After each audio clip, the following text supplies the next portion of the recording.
Welcome to Miss Martin Muses. Welcome to Miss Martin Muses, where we muse upon what makes me laugh, makes me cry, makes me happy, makes me sad, or just really ticks me off.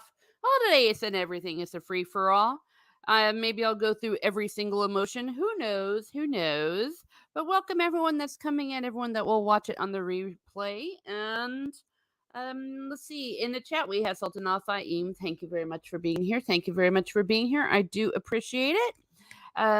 Free for all. So anything that you want to discuss, please go ahead and do so. Put it in the chat. Of course, I do reserve the right to veto power, veto power, and that is absolute. For reasons, I will make that judgment. Well, the way this works, I have a cup of coffee. This is actually a Snickers flavored coffee. I use with my K cup, and it's once it's done, the show is done. Or it used to be until Pilates time, but there is no Pilates today. Switchblades. Well, if you're talking about like the real switchblades, I have absolutely no idea. I know that they are knives. You push a little button and it flicks out, and then that's it. Or you can get one where it's a comb, but that's more fun. Now, isn't it? Well, there's been lots of good stuff going on lately, or not so good stuff. But apparently this is a good thing. Sultan Afim says the House of the Dragon new episode is amazing. I heard that. From several sources. It is a pity, and the reason why I say it's a pity, because what they did with the season 5, 6, and 7, and 8, second half of the Game of Thrones, was so messed up everything that the fact that they set this in the movie Game of Thrones TV verse, whatever you want to call it, whatever that alternate weirdo universe was that they did, it taints the show in my humble opinion. If they had done this as this is book based and it will not be going into that, I think we'd all have a little bit of a happier feeling concerning it. I will come back to that because I do have a few more things to say, but let me get to Bush's comment. Excuse me, Snickers flavored coffee. Tell me, is it possible to learn this power? Not from a Jedi. Not from a Jedi. Damien is here, Damien Gershwin. I would have been here sooner, but I had soy sauce for breakfast. Dear, that sounds like one of the most horrible things ever. Apparently, are you one of my cousins? Apparently, I see. Is that some flowers I see there with your avatar? It is. It is a rose. So apparently, Damien is one of my long lost cousins. She said the thing. Yes, I did. I said the thing. I saw what you did there. I'm very careful about the House of the Dragon right now because I haven't seen much of it, but I don't mind spoilers. So if you all want to talk about spoilers, I have no problem with that, because in many ways I have been deliberately spoiling myself. One, because I was burned bad by Game of Thrones, and number two, some of the stuff has been a little bit disturbing, so I like to get a bit of a heads up, if you will. So that's why I don't mind spoilers. I wasn't going to watch it at all, to be honest, but my mother expressed a strong interest in watching it, and we watch the fantasy stuff together. I help her out because she's severely sight impaired, practically blind. So I watched the first 2 episodes with her, and before we could continue, Hurricane Ian came along, and we could not watch anymore because our cable and our internet went completely out. We were brought back right to the mid 90s, where all we had were DVDs, and we barely had any. So we luckily I had not gotten rid of a DVD set of Hercule Poirot episodes. And Adrian Monk episodes from that TV show. So that kept us sane during the hurricane. The fight for succession is so intense. Yes. And here's the deal. Here's the deal about that. It is incredibly similar, at least in premise to me, to what happened with Henry VIII, especially while the first king guy, I don't know any of these dudes' names. The king who I think he's still alive, when his wife, the wife that died in childbirth in that first episode, while Catherine of Aragon did not die in childbirth, she did practically kill herself giving babies. And that scene when his wife is all Emma, I think that's her name, was all, I had this kid died, this kid died, that kid died. That was very similar to what Catherine of Aragon went through. A lot of people, the myth is, well, Henry VIII didn't have any sons. He actually did have sons. He just didn't have living sons.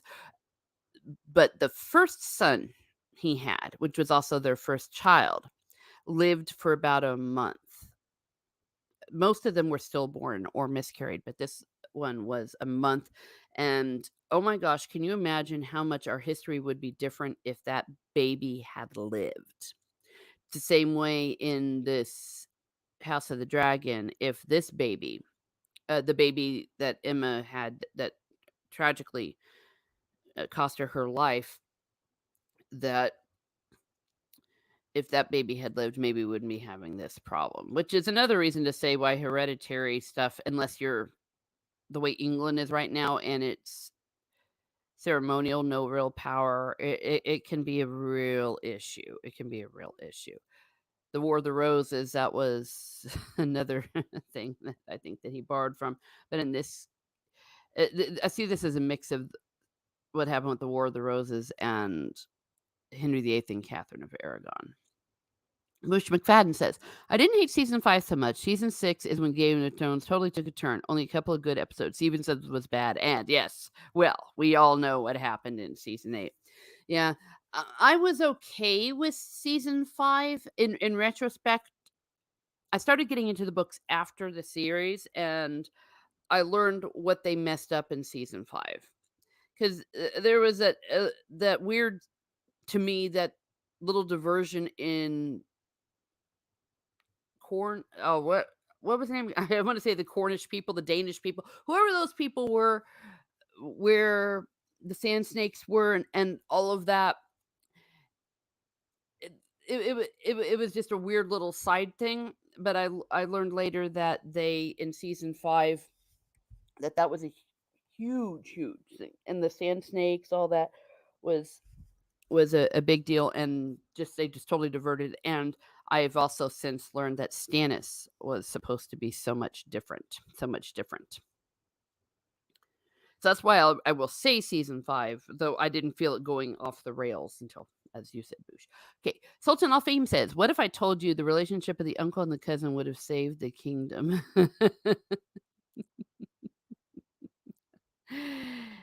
Yeah, now are you talking about England during the Tudor dynasty, or are you talking about the TV show? The cousin. Okay, if you're talking about the TV show, I do know that the uncle, Doctor Who, he and his niece got married, but I'm if this is a reference to the TV show, again, I haven't gotten past episode 2. George Harhar, yeah, hints that Renly is gay. D&D show his that is absolutely true. Yeah, they were icky. They were icky about that. At first, you were like, "Oh, okay, it's an adult show. We're seeing a few bit of nudity, whatever," and then it was over the top. Especially, again, once I started reading the books and saw that a lot of that sex and weird stuff was not in the books at all. The TV show. Oh, okay. So the cousin, I'm not sure who the cousin is. I don't know who that character is. You can throw out the name. It's all right if I don't have any context. I just don't know. But I did hear that there was a character last night that was just badass. I think was he the one-eyed dude? Because I saw a picture of it. That he is supposed to be. People are praising his performance. That's what's going on. People are praising his performance. So what do we have here? Yep. Nope. Yes. Well, and he even the women. I remember by the time we got to what season 7-ish, I was watching it live with family, and it just reached a point where we all just were rolling our eyes at it. It's absurd, and it really has come across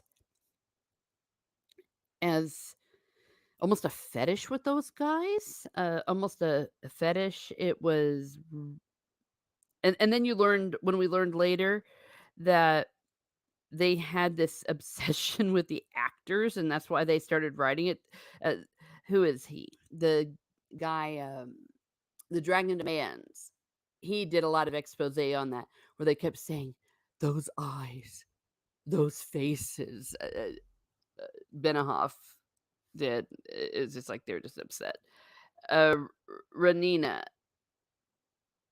Okay, and that's the cousin of who? Um, I just don't know. I need to get out. The Doctor Who actor. Yes, yes, yes. Matt Smith, and I don't know who the cousin is. I know he's the uncle. I just know about him and the niece. It was vulgar. Yeah, and this is talking. I don't mind some nudity. Are you kidding me? I like, as Bush says, I like looking at naked women, but I watched that show with my mom. Oh, The King.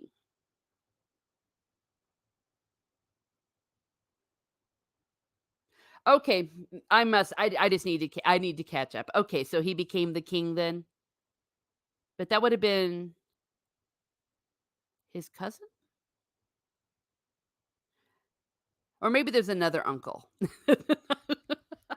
If I heard you right, you said it was an uncle and a cousin. uh, but hey, that's okay. Who would have thought? Who would have thought? And who would have thought that the uncle would marry his niece, except for the fact that I'd actually read it in the Fire and Blood. So I knew it was going to happen, but I guess with the Targaryens, that's what they do. So I can't be too judgmental, 'cause, you can't say that this has never happened. This has never happened. Sultan Afim says the king is dying. Okay. And I probably haven't met this cousin, because it would be Rhaenyra's cousin or someone else's cousin. Okay. Or maybe the uncle's cousin. But either way, but is any of this saving the kingdom? Because we all know it's all going to devolve into, oh my gosh, I didn't mean to press that button. Yeah, I either way, they don't, um it doesn't work. That's what I was trying to say. It doesn't work because what happens is it devolves into a big ass civil war. We know that. Yeah. To make a point, Bush McMahon said Danny had a very bad time her first time, but it wasn't sexy and added to the plot a lot. Her standing up in the tub was gratuitous, added nothing. And Renly, well, yeah, I don't remember too much of Renly, but it they were also, they didn't do a lot of male. It really was, and I'm not a big ol', "Oh my gosh, you can't show women," but it definitely was over the top. It was like these guys got some blow up dolls. It's like, "Oh my gosh, I'm popular now. So I'm gonna make all these beautiful women get naked for me." Yeah. Yeah, well, and some of the gay stuff did has backfired, because when George R. R. Martin wrote the story, he didn't know that you weren't allowed to kill off, characters that were gay. And this has led to a plot hole, because they let the gay character live when he was supposed to die. That might have a ripple effect, but they were too scared to kill the gay guy, because you're not allowed, because of the trope, the kill your gays trope. Matt G says, "Hello, hello." Yes. Oh yeah. Of course it was with Renly, and maybe too much, because I read, the first 2 books, and I finished The Clash with Kings. It wasn't all over the place with Renly. It was. marked. It was noted. It because it was kind of part of the plot, but it wasn't a big, huge deal. But Danny is hot. Well, yeah. Uh, even there's a difference, though. You can tell when someone's just being adolescent. I don't remember if they at the beginning were Benioff and Weiss were doing those behind the scenes after the show commentaries,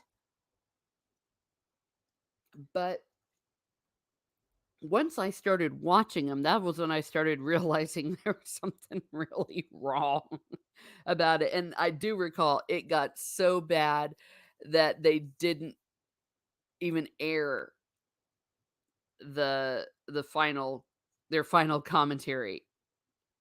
And the Dragon Man's also uncovered that it was actually filmed and it was aired because I believe it aired in other foreign markets. But it was so bad. Danny we all keep having flashbacks with Danny kind of forgot. Yeah, she kind of forgot. Yeah, yes, Bush McFadden said, I think I remember it being mentioned twice in novels, once by Tyrion, I think, and by Stannis. Yes, and a bit of a plot point there, but yeah, it wasn't just like everything to do with sex in that show. It wasn't an 11-year-old boy's fantasy. Actually, that's not even fair. That's unfair to teenage boys. Okay, because not even teenage boys' fantasies are that immature. And I remember Stannis saying, Renly has been stabbed a dozen times, but never been in a battle. I think that's the line. Yes. Yeah, a little bit of commentary like that. But he, just like all kings who reluctantly married, he did his duty. And I think the whole thing about him not consummating anything with his queen, that was also a bit of a fetish scene that they had in the TV show that I do not recall being in the books. Yeah, that sounds like something. Yeah, Stannis was seems as a very straightforward guy, a very straightforward king. And when we're talking about reluctant kings reluctantly getting married, you would then have someone like King Charles, no longer Prince Charles, who reluctantly married Princess Diana. He was in love with Camilla. Everyone knew it. It was accepted, but he had to marry, had to have a queen, and he had to have bring up an heir. And back then they were still obsessed with that it had to be a virgin. And poor Diana being caught right in the middle of all of that, not realizing that she was just there to play a role. She wasn't there to have a marriage. And of course, she's what 19 years old, swept off her feet. Oh my gosh, she's going to be a princess. She's going to be the Queen of England. But so yeah, so there's more than one ways to get reluctantly married when you are in royalty. When you are in royalty. Taking a sip of my coffee now.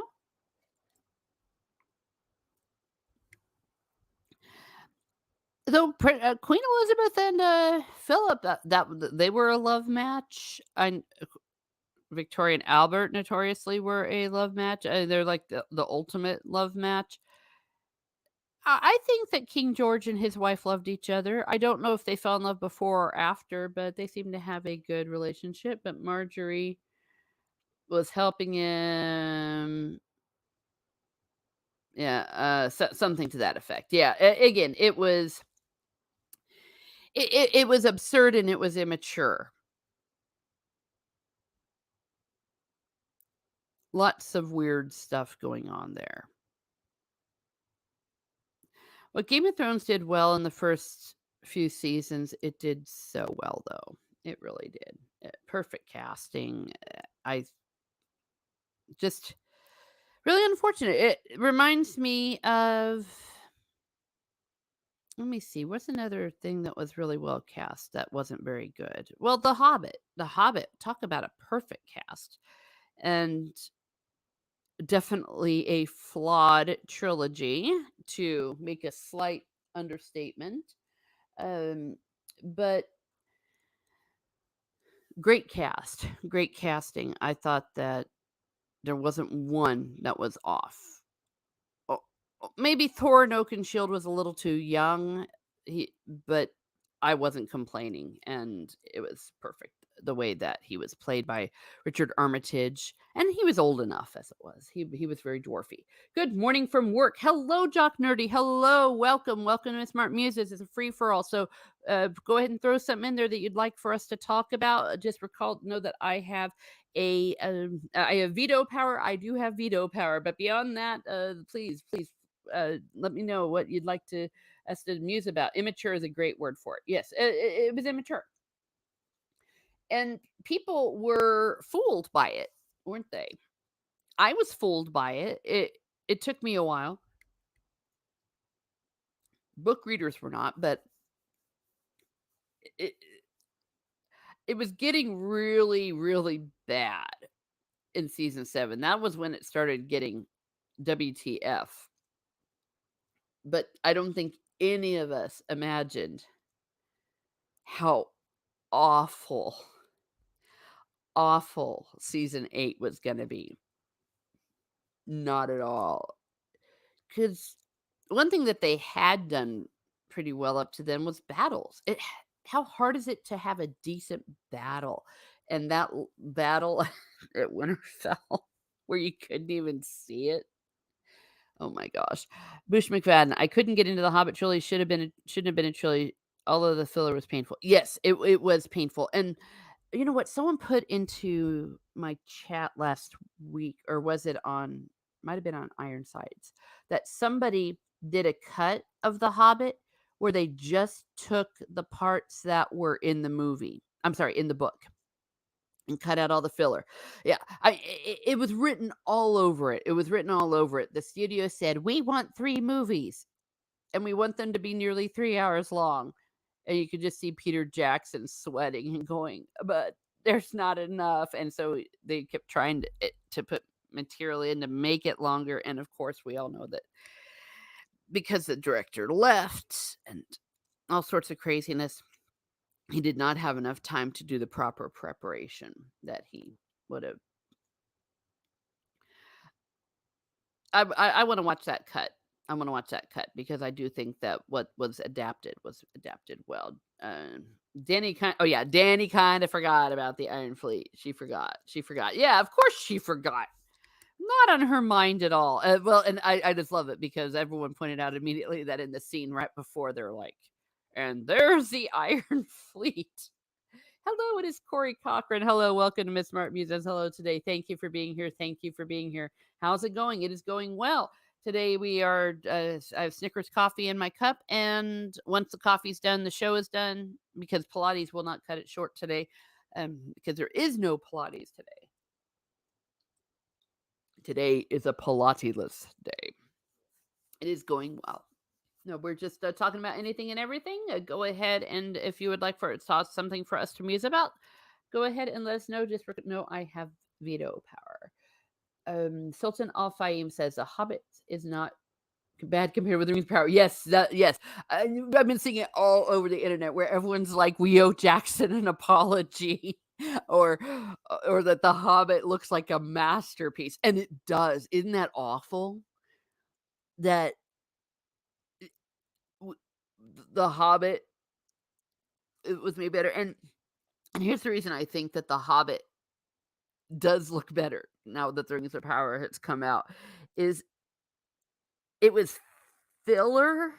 It was cringe, especially in the case of that Toriel and Legolas. Oh gosh, Legolas was painful in that trilogy. But it still was within a story, within a framework of what Tolkien had written. It wasn't just out there doing wild, weird stuff. I think if Peter Jackson had done The Hobbit the way they're doing Rings of Power, of course they wouldn't have had the rights to the book. They would have just had the rights to Bilbo. And then they would have had to make up all these other characters and make up a totally different adventure and have him, of course, not go to Smaug or any of that. None of that Lonely Mountain, because they wouldn't have had the rights to any of that. They would have made up I don't know, maybe a snake monster that he had to go fight. It just would have been horrendous, horrendous. Corey Crockett says, "Me, no, thank you, that, not at all." Sultan, yeah, it's crazy. It is. Am I right? Am I right? And well, I guess maybe they would have had Gandalf because that's what's going on with the Rings of Power. They have the rights to th- a few of the things in the appendices. So this would be like, and they don't have the rights to the Silmarillion and the Unfinished Tales, so it'd be like they don't have the rights to the Hobbit, but they can use Gandalf and Bilbo because they were mentioned in the Lord of the Rings or in the appendices, and maybe yeah, Galadriel. They would have had Galadriel. Oh gosh, can you imagine if they'd have Rings of Powered the Hobbit with Galadriel? See, that's actually it. It would. Oh, she'd have gone around just gr- growling and gritting her teeth and yelling at everybody, and Bilbo would be like, "Oh my gosh, what I do? What I do?" Boo says all of the Goblin Town stuff with cringe. They could have put it in, and it wouldn't have been out of place. Yeah, Goblin. The goblin, the underground goblin thing with the king, and oh yeah, that was ridiculous. They would have all, well, they would have all died first of all, and if not died, they would have been severely concussed or brain damaged and in comas. They would have been vegetables. And we learn how Sting got his name just like Han Solo. That was in the book, though. I believe it was. Correct me if I'm wrong. Everybody Google, but yeah, I thought that that was actually in the book for the kids. Oh, and Gandalf would have. Yeah. Well, you know what? Don't discount that. Don't discount that. I can see that still happening. I can see that still happening.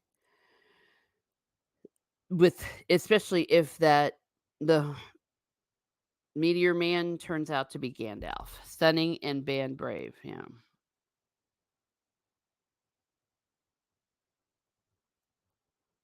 Um, I need to get out the book. I need to get out the book. I don't wanna say anything one way or another because I don't wanna make an Egypt of myself. I do recall it was from the spiders thing, but wait, actually, I just got done saying I don't wanna make an Egypt of myself. So, if I cannot recall something, I better not speak. But if anyone in the chat wants to Google, go ahead and Google on my behalf. The Hobbit out of all of them is the one I have read the least.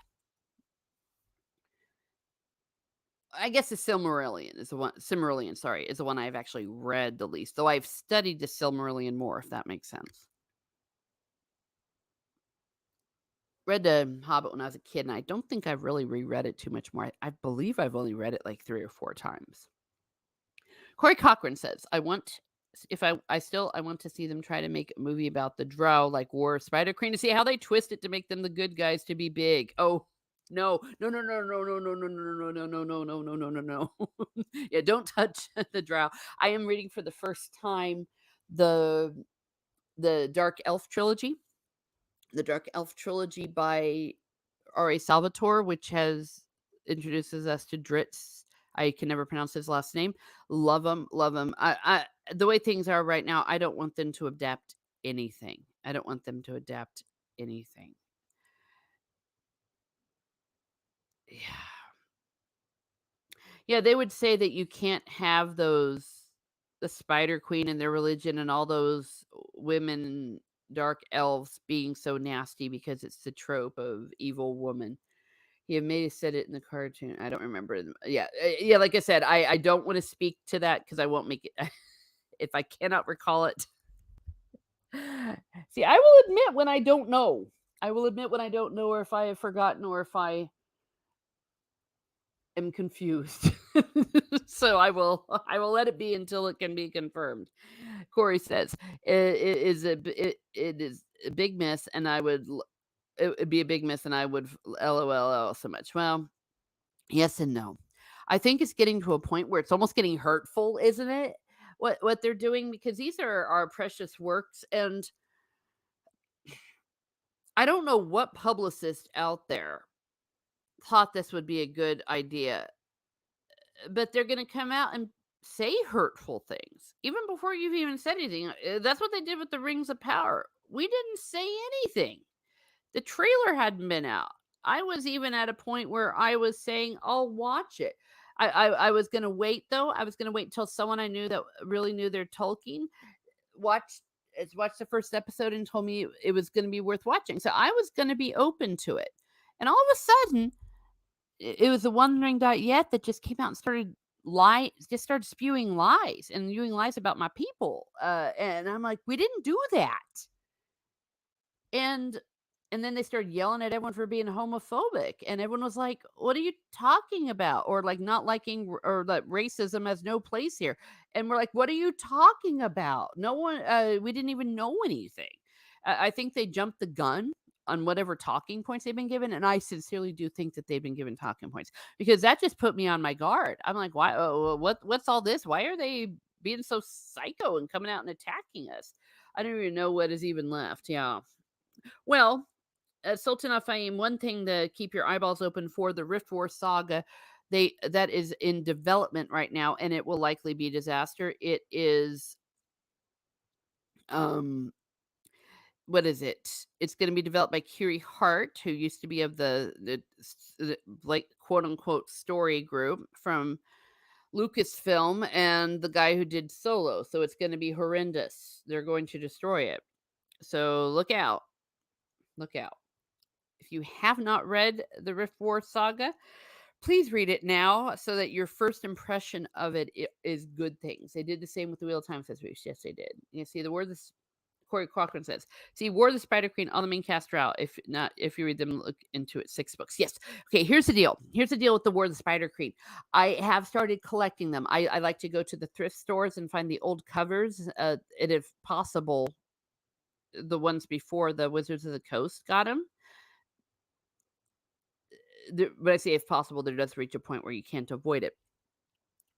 But either way, I don't give Wizards of the Coast my money. I buy them secondhand. Heard great things about it. Heard absolutely great things about it. That it was like uh, a mini version of what they did with the Star Wars EU when they got a bunch of authors to do one coherent story, and Salvatore oversaw it. Yes, I am planning to do that. Here's what's happening. I'm right now in Exile of the Dark Elf trilogy, and then I want to read the Icewind Dale trilogy. So I'm going to be reading. I want to get familiar with that before I go to the Spider Queen. Who says they destroyed the diversity world of the Wheel of Time by trying to force diversity? There's no diversity or intrigue or wonder. Yeah. Well, and there was natural diversity in it too, from what I understand. Like that they diversed where they didn't need to diverse, and they undiversed where there was diversity. I don't know. I have not read the Wheel of Time, nor have I seen the TV show. So I got mine at half price books. Yes. That says Corey. Sold on Fame. Well, Amazon did cancel Conan the Barbarian for being too toxic. Yes, I did hear that. Well, yay. Conan is safe. There's no way you can untoxify Conan. There's just no way. But I've been reading the Conan books too for the first time. I've been following all that, and while he is quote unquote toxic, he's always good to women. The only one that he treats women the same as he would treat a man. Like for example, if there's a woman that's a double crossing person, tries to kill him and all that, he will give in kind.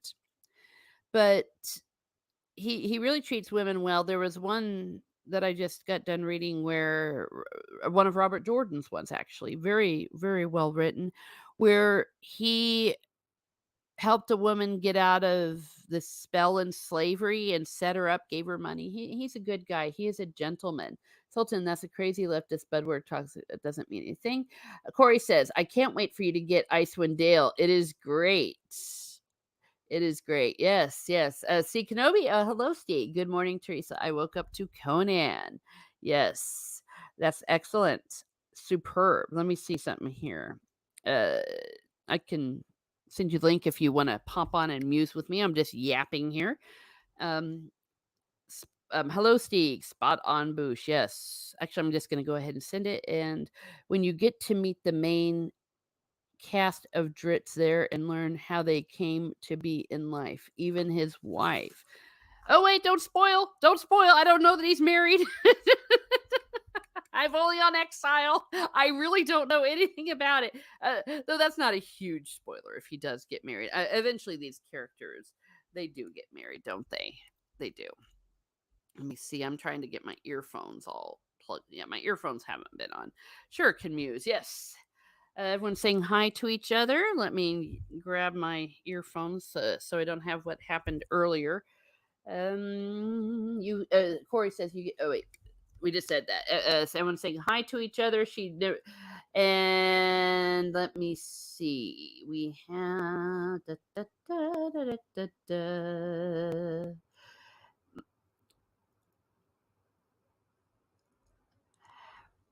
So welcome, welcome one and all. We're happy people here at Miss Martin Muses, and except when we're a little bit grumpy. But actually, I'm not grumpy at all. I'm not grumpy at all. Can I get this thing going? Let me make sure I have the right chat.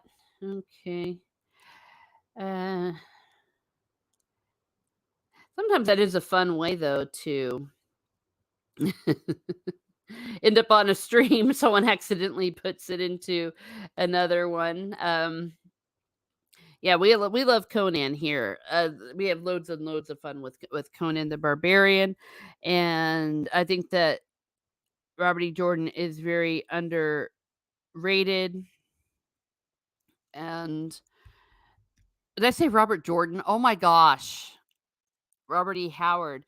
Am I saying underrated? You know, a lot of people don't even know about him and his story and how he wrote them and how tragically he died so young, so young. You know, he took his own life. It was very, very, very sad, very sad. But if you haven't ever read the what do you call it? If you've never read any of the Conan works, go ahead and do so. I think you will not be disappointed at all. Oh, my bad. Oh, no, it's okay. It's okay. Don't worry about it. That's not a huge spoiler. It's not a huge spoiler. And when it comes to these things, listen, these books have been out for 40 years. It's my fault if I haven't already read them, right? It's all my fault. So no worries at all. And oh, Biggles is here. Hello, Biggles. I won't give any away. So sorry. No worries, no worries. No worries. I don't get fussy when it's my own fault. All right.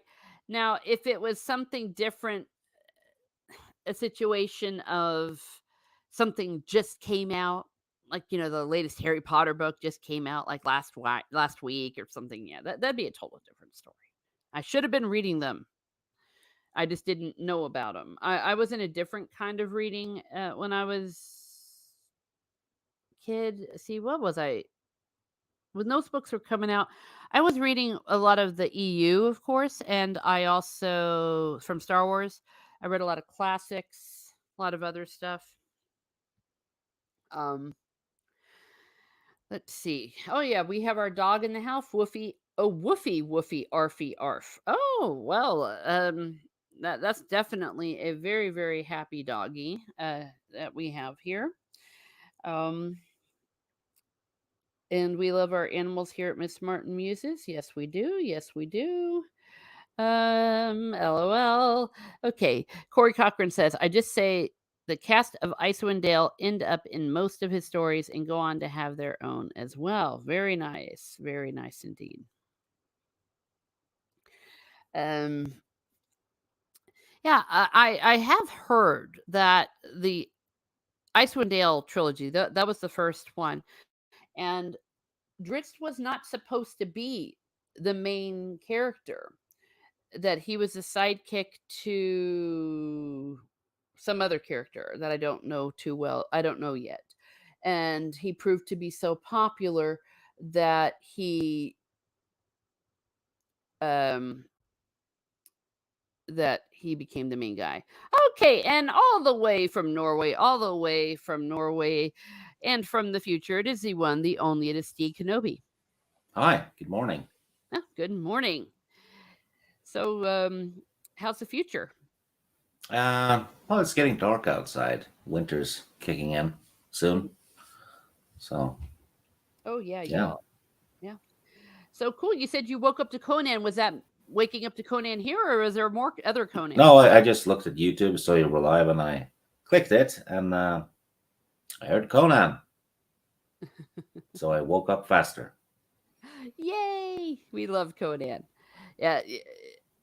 Let's see. Oh, they were. We were just talking about Icewind Dale, and I was Oh, saying yeah. plot. Good trilogy. Hmm. Yep. Everyone's saying hi. Yes, and I was just saying that I'm still in exile, so uh, there was a little tiny little spoiler that popped up, but in the chat, but I'm totally cool with that because it was my fault for not having read it 30, 40 years ago. Oh, yeah. There's this like really kind, sweet Faramir like character that has a wife, and Drizzt kills him and steals his wife. No, I'm kidding. I know you're kidding. It's like, no. Oh boy. Yeah. Well, yeah, we started talking a little bit of Icewind Dale and of course Conan, and I was saying that Robert E. Howard is not as much known as he should be, in my humble opinion. Um, Yeah, I've seen it described as Tolkien being the grandfather of high fantasy, while Robert E. Howard is the crazy uncle, oh, which is probably spot on. yes, yeah, and he was. I mean, he was wild, and his output was unbelievable when you consider he was only really actively writing for about 8 years. Yeah, yeah, And and I see a heck of a lot of you know uh, big selling fantasy authors. Will quite often will praise Robert E. Howard mhm, because crazy he might have been, but the guy could write. yes, well, and as did mention this early, is that part of when we say he was crazy, he was a little wild, but sadly also had a horrible depression, and which tragically led to him taking his own life, and it's very sad. Yeah, I think. Well, I read something about that. People thought he had undiagnosed bipolar disorder. Hmm. Back then, they wouldn't diagnose things like that, right? It was just he's probably just crazy, right? And that's it. Yeah, yeah, temperamental and Yeah, all that, and just needs to snap out of it, needs to man up. yeah. Yeah. I think he at one point was convinced that his village, his whole town, were out to get him, so he barricaded himself inside his home with a loaded shotgun. Mm, yeah. See, that's a case of where medication would have really been a good thing. I mean, can you imagine if he'd been able to be successfully treated? Yeah, Uh, I mean, what was it? If he was 1930, it was around 1930 when he passed away. So it's 30. Yeah.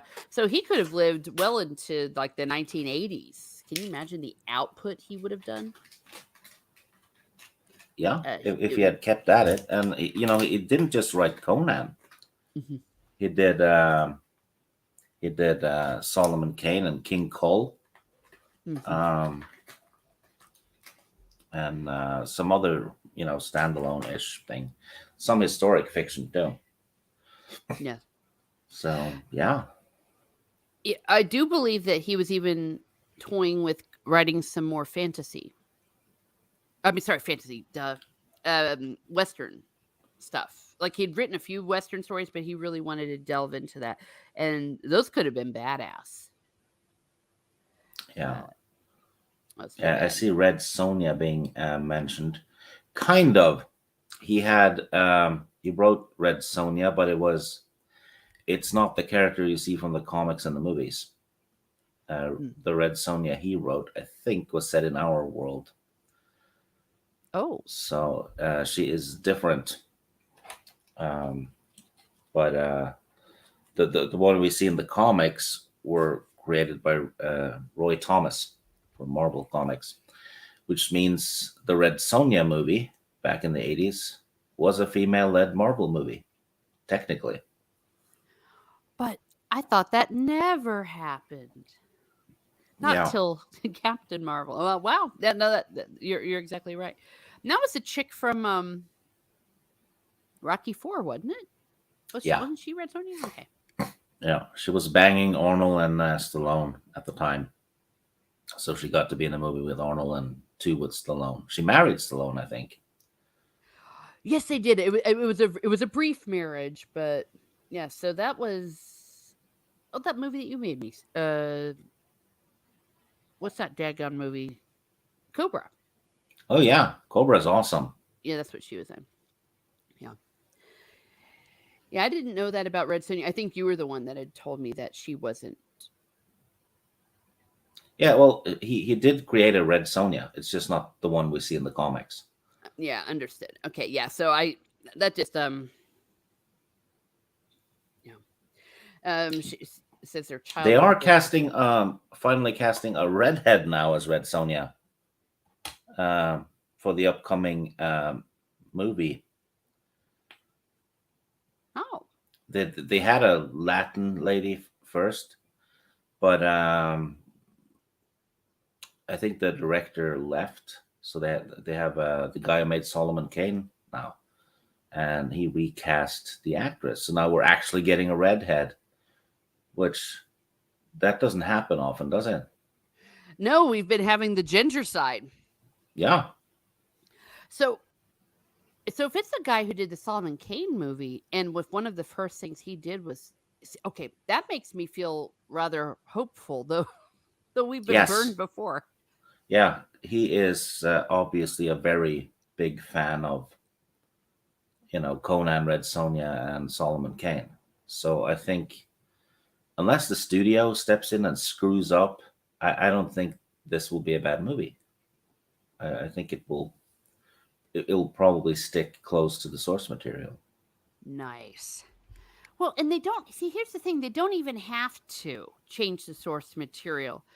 It can still fulfill all of their stupid little quotas, and I call them stupid quotas because anytime you have a quota, that's ridiculous. But these things are naturally uh, diverse, naturally have female leads, Yeah. and maybe they'll get away with this for the Red Sonja because it is a female-led movie because no one will want to criticize a female. Yeah. I think though, if the upcoming Red Sonja ends up with accusations of her being a Mary Sue, uh, it'll be true. Red Sonja is a Mary Sue. She's the mother of all Mary Sues, really, and she was designed that way. So there might be some of that. And if a character is intentionally a Mary Sue anyway, almost like a kind of like satire-ish, Hmm. I'm fine with it because that's what it was supposed to be. I mean, she was created by Marvel. They did superhero stuff. Let's face it, quite a few of them are Mary Sue's. Oh yeah, Conan, if I may be so bold, is a bit of a Gary stew. Oh If yeah. Oh hell yes. yeah, I'm not familiar with artists and stuff. Did he do gore? I'm not familiar with I that. don't, I don't know. Don't Yeah. remember. Bush says Red Sonja has it rough early on. Yes. Mhm. Oh yeah. Rough beginning. Yeah. But yeah, everyone falls in love with them. Everyone, they're always the biggest, the baddest, the bestest. But it's Yeah. Oh, Bush, Conan was not a slave for most of his life in the source material. In the movie, yes, I got that wrong. And in the books and the comics, nope. Yeah, I was gonna say no. Well, I just know from the book that I read, he was 18 at the time, and he was already free. Yeah, Timon says, but the story and action must be good. Yes, yes, it it goes without saying, and well, I think that's where a lot of this entertainment is failing because they're they're just throwing it out there and they're saying we're having action, but they don't actually look and see if the action is even worthwhile or good, and if it's not well written, uh, there's really no point. I think that the MCU movies actually suffered a great deal. Uh, Yeah, it's well with the MCU is it just turned into have some kind of a dry joke every 3 minutes, hmm you know, and I don't know. Yeah, That's just my opinion, though. yeah. I thought some of them were really good and some of them not so good. Guts from Berserk, he struggles a lot. Okay, I just Bushman McCann says there's no character development or story arc. They instantly solve every problem with little to no struggle. Oh, Conan struggles. Yeah, I think that's where he's saying he doesn't agree that he's a Gary Stew, and Yeah, well, he's not fully, but he there there's more traits to Mary Sue than simply knowing everything. yeah, and we're saying it's somewhat of one, and I'm going to throw this out there. It might be a little bit controversial. Like just because something is has characteristics of a Mary Sue doesn't mean it's always bad. Like what you're just saying is like you've got to look at the source material. You've got to look at what the original author was intending. What is the genre? Some of the best love stories in female entertainment, yeah, it's often got a little bit of that Mary Sue aspect of where everyone just is so enthralled with her, everyone loves her, but it's still entertaining. Yeah, I've heard of of fantasy writers that have their books rejected um, by the publisher because they've had a female character and they had fleshed out how she got good at what she's good at, right? hmm They basically gave a reason for why this character is good with a sword or whatever. The publishers told the writer, "Hey, cut it. Just cut it from the book. It doesn't matter. All we need is a strong female lead. Nobody cares how she got there," Yeah. which is uh, you're screwing over the art, the writers that are actually trying to make Yeah. good female characters. Yeah. And I think that that's why you see people like Brandon Sanderson going independent, going Yeah, Kickstarter and all that. yeah. So, I would not be surprised if he had run into that problem. hmm and of course, he's big enough that he doesn't need it anymore. Yeah. Uh, this is a good point. I think that Sultan Al Fame says character who are Mary Sue's or Gary Stews need to be very likable, and that's what's missing now. Yeah. Yes, we are told to like them, or rather ordered to, hmm but we never see anything that will make us like them by default. hmm We're just told to, and that's kind of you know it breaks the show don't tell thing, doesn't it? Yes. Because if you don't like some female character now, you're a misogynist immediately, Yeah. and nobody really looks at hey, maybe the character is poorly written. hmm And then they can't improve, right? No, there's nowhere to go because they just start them at the top of the power level. hmm Yeah. Yeah, exactly, Bush. Order to elect them under threat of persecution. Yeah. Well. Now we know. like those Rings of Power guys, they came out and said, if you don't like it, you're evil. You're Yeah, patently evil. yeah. I would say though that most of the actors on the Rings of Power show are very good actors. Hmm. They're doing what they can with a really bad script, you know, Yeah. with the exception of the what's his name, Cordova, the guy who plays the elf guy. He's just terrible. But the other ones, you can tell they're trying, but Yeah. they're either really miscast, um, and or suffering from a really bad script. Yeah. Really bad script, bad directing, bad editing. Yeah, I mean the showrunners had no credits before this, and then they're given this big job. I mean, it's insane. Yeah. And in this case, since we already loved Galadriel, so we were supposed to love this Galadriel. Yeah, It's like this Galadriel, you're supposed to like her. yeah, And they thought that would be enough. Of course, it yeah. wasn't. It's dangle the action figure, right? Hmm. It's what Disney's been doing quite a lot with Star Wars. They're like, oh yeah, look, we have that you know that type of stormtrooper that was in the movies. Now you have to like it, right? Sadly, Hmm. people fall for it. Or PS5 Luke Skywalker. Yeah, And they made him a jerk too. They couldn't even do that where they make him a sociopath, yeah, making the baby choose between a toy and his future as a Jedi. yeah. Which Filoni stole from Shogun Assassin. Mm. It's basically a copy of that scene. The toddler, if he crawls towards the ball, he's gonna kill him. If he crawls towards the sword, then it's all good. It's the same thing. No, I was not aware of It that. wasn't that brutal on the Star Wars show though, but he stole the scene, Yeah, same just concept. edited it. Yeah. Well, and in the EU, part of Luke's development in being the Jedi Master is he realized that those aspects of the Jedi were a little much and he evolved them. He said, okay, some of that stuff really was kind of BS. This whole no family, no attachments, all of that.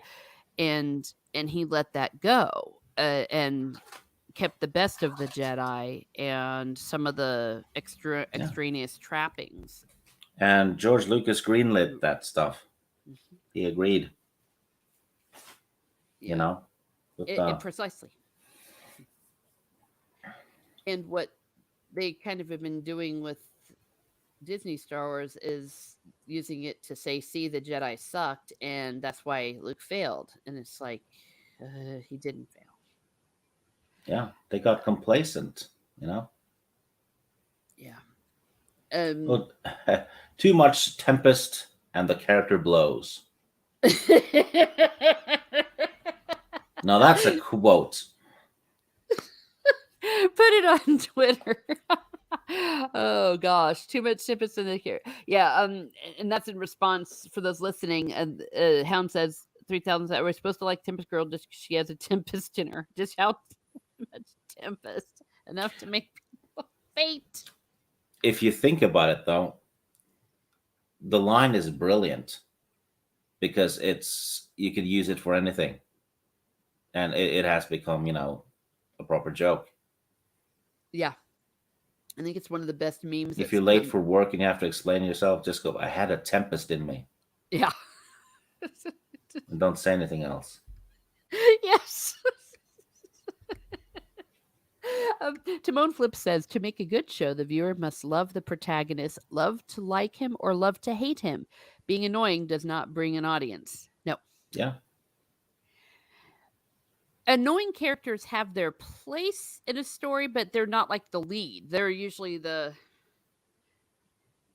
thorn in the side, maybe even a little bit of comic relief. yeah. Hmm. Being a Jedi, Sultan Afim says, being a Jedi sounds very unappealing. The Sith sound more appealing.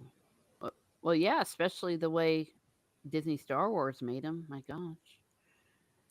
Boosh McFadden says, "There is a tempest in me. Oh, well, then take our army." Yeah, Yeah, exactly. exactly. She And immediately became an officer too. Nobody asked her, "Hey, did you have cavalry experience or anything?" yeah, no. Well, and then she was the only one who could train the soldiers in how to sword fight. Yeah, the Like no. Numenorians, the best warriors in history, were trained by the Tempest lady. Yeah. And we've also learned that they can't sail or they've never seen a sunrise even though they're sailors. They've never Yeah, seen a sunrise at sea. that was ridiculous. The guy was like amazed at seeing the sunrise at sea. He lives on an island. If he had, he could have rowed out on a boat every morning if he goes far enough, to get clear of the island. Yeah. He'd see it every day, or he could climb a hill Yeah, on the island and see it from there. exactly. It's so ridiculous. Well, and what happened with when I was on Jade Shadow, we decided that there's a tempest meet is also one of the best new euphemisms for female's time of month Yeah, because she acts like it's her time of month in every single scene. yeah.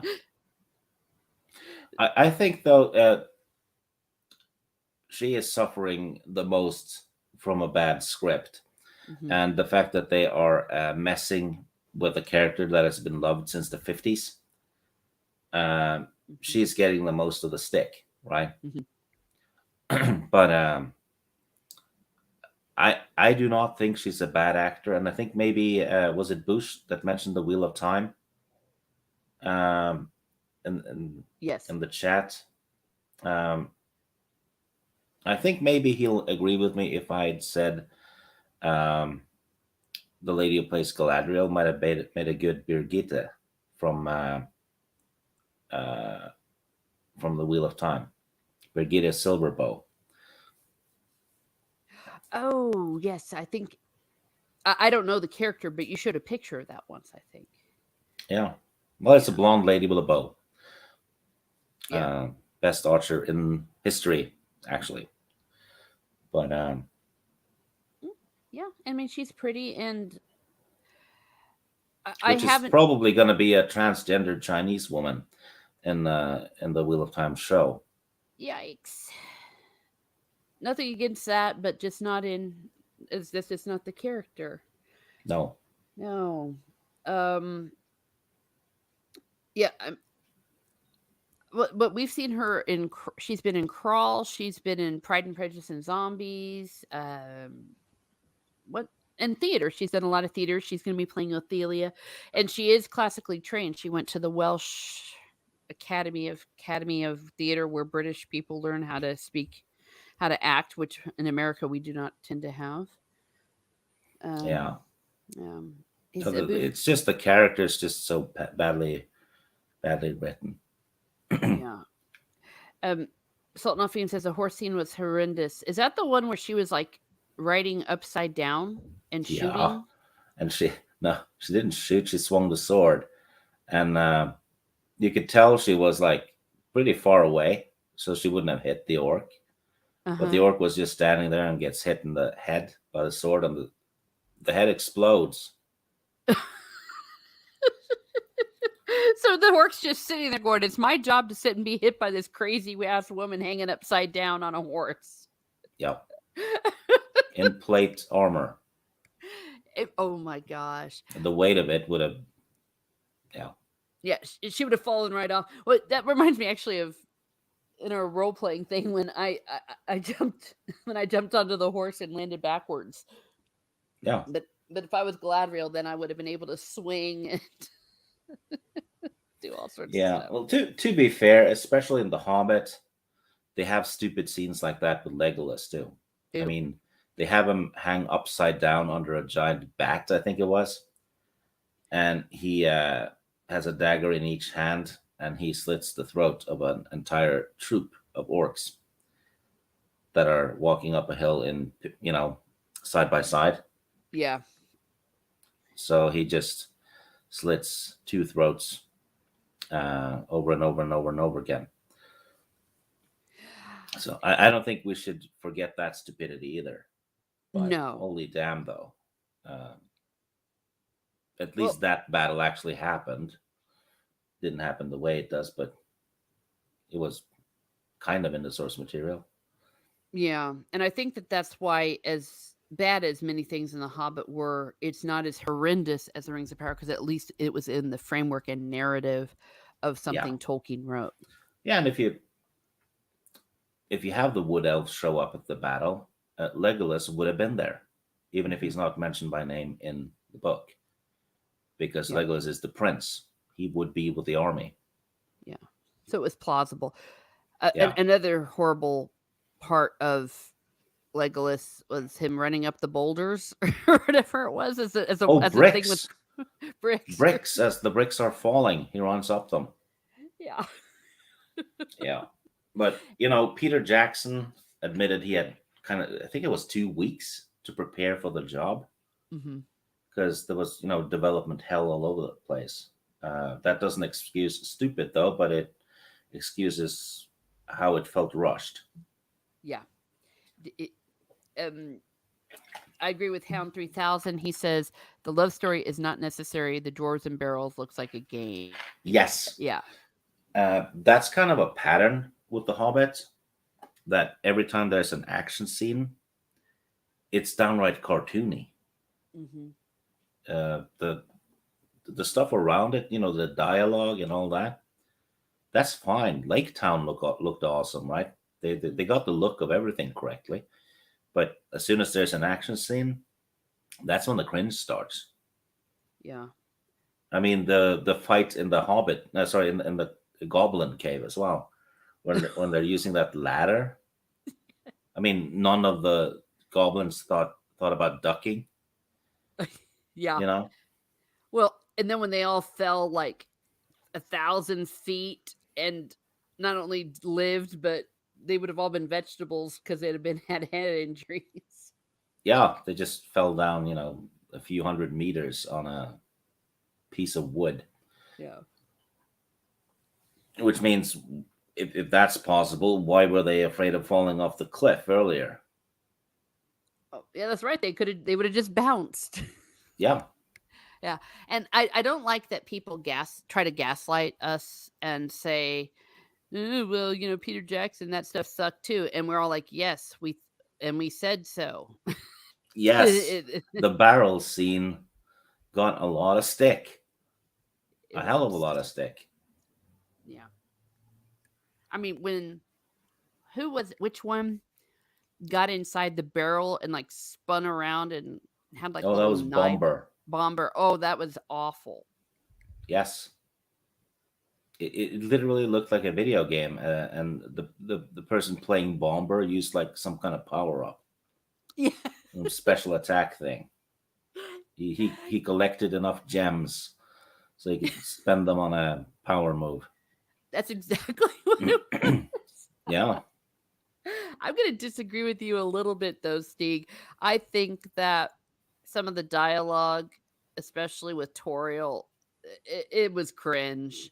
The Toriel and Legolas, and Well, that love story certainly shouldn't have been there, but I thought Toriel as a character, isolated, was actually a very good elf character, you know? yeah, But she's not in The Hobbit. no, I didn't like her. Yeah, I agree with you. If she was in a different story, Yeah. Even in a different franchise, hmm, there was nothing wrong with the character itself. It was no, just that character wasn't in that story. So, um, but I thought that the actress was really good. And Toriel was not a Mary Sue, you know? no, She got her ass handed to her, but by an orc. yeah. And at the end, she was kind of left with nothing. Yeah. You Um, Sultan Al Fame says, "Aren't drawers very sturdy?" Yes, but they're not that sturdy. Yeah, to a point. Yes. It was absurd. But I will I will praise to the high heavens though that opening the whole opening sequence with the dwarves and the singing, they're the songs just like the way it is where and they're eating all the food and Yeah, he just it keeps was getting straight from the book, yeah it, and except for the way they cleaned up though. That was silly. Throwing the it plates and all. And I'm like, okay, so they're ninjas, so why can't they do that with weapons later? that's true. But I thought it was in the spirit of come on, it's that stupid song, Yeah, it fit. It fit. And then but I thought it was quite masterful. Then as it kind of goes in, you've got Thorin, who's of course a lot more serious, and they're gathering around the fire, and they start to like hum, and then he sings the Misty Mountain, and that was the actor singing it with an amazing bass, singing the Misty Mountain song. That yeah, he was based. uh, You know what?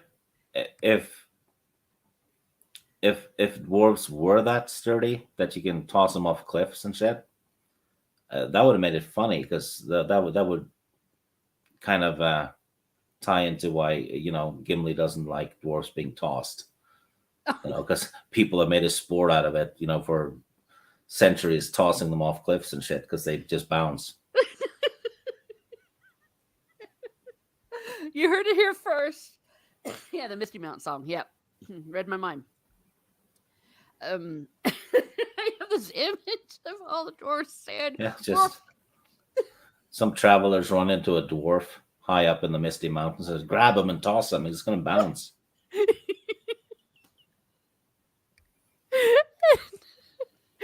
he's like, I'm fucking sick of it. I'm sick of it. Wasn't that was in the Silmarillion, wasn't it? That one guy when he was tossed off the cliff and he bounced 3 times. Yeah, Tolkien actually described it. The guy bounced 3 times. Yeah. He died, of course, but yeah. He did bounce. I think it Yeah. was that guy was considered a dark elf. Well, he was all Okay. chained up and being all tortured and stuff. Yeah, and then If I'm thinking of anything. let's throw him off the cliff. And they had done that to another character too. Mm-hmm. So it was the second time, same cliff. Yeah. It's like, not again.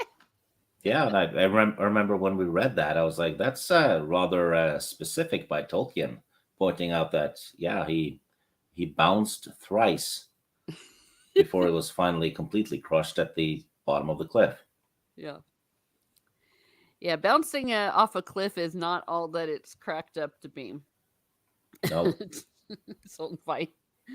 Toss all dwarfs down the mountain. Yeah. Oh gosh. Probably Uh, why the barrels floated too, because they had dwarves in them. They just bounced up and down. so there you go. Well, yeah, they were. They were bouncing against the wall. I mean, that's in the Yeah. barrel scene. It's weird, isn't it? Barrels filled with water doesn't sink. You know? Weights had no effect on those barrels. No.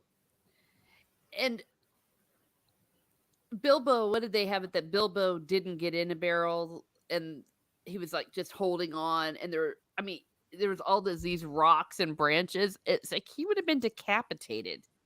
Yeah. Yeah. It was silly, it was absurd. But just because one is one thing that doesn't mean anything about the other. I think that the some of the gaslighters are trying to use apples and oranges and or think it's some sort of own. Say, well, Peter Jackson did that in The Hobbit. It's like, yes, he did. Yeah. Yeah. The people you're trying to own, they agree with you. They have done for Exactly. 10 years. Exactly. Like, obviously, you weren't around, were you? If you were a fan, you would have known that. But not just that. One is not like the other. Yeah. You can't compare one to the other. Like, if people had loved The Hobbit with all those changes or hated them with all those changes, it still would have absolutely no bearing on what they are doing with the Rings of Power. No. Yeah. Yeah, Bush McCudden. Yes, exactly. The barrels also changed trajectory more than Captain America's shield. Yeah, Yes. yeah. And we can forgive that. I can forgive that in a Captain America or a Marvel thing because it's supposed to be over the top like that. It's superheroes. That kind of stuff is in comics. It's what you would expect. But Yeah. There's like a with every franchise, there's almost like a marker being put down where you should suspend your disbelief. You mhm, know, this is the level of suspension of disbelief. With the Hobbit, and with Tolkien, it's actually quite realistic. mhm, The with the exception of Legolas walking on top of the snow, the rules of physics do apply, yeah, and that's actually a rule with fantasy and science fiction. It's as long as it's not explained otherwise, it functions as our world, hmm, which is good why point. they take time to explain the magic system quite often in fantasy books. Yeah, So they tend to explain why it's different from our world. yeah, Other than that, assume it's a medieval society on Earth, right? yeah. And Tolkien used magic very, very sparingly. There's barely any when you think about it. Yeah, most of the magic use um, was tied to creating things. Hmm. It wasn't a lot of wizards casting fireballs or whatever. Hmm. It was kind of, but in my opinion, though, when it comes to magic, less is more, Yeah, because the more magic you use and the more you explain it, the more it becomes a science and not magic. It's not magical anymore if everything's explained, is it? yeah, But it still has to make sense, you know? yes, yeah. That's why I get so frustrated with people that obviously don't understand what fantasy is when they say it's fantasy. There's dragons. Yeah. Like if you're trying to criticize logic, it's like no, they're not getting the rules of world building that you just outlined. Dragons is part of the fauna in that world, which means dragons are real within the framework of the story, Mm-hmm. you Yeah, know? just It as wouldn't be real within the framework of the story if, in Return of the King, Merry and Pippin suddenly starts casting fireball spells, yes, you know? yeah. Dragons are just as real as cats and dogs are to us.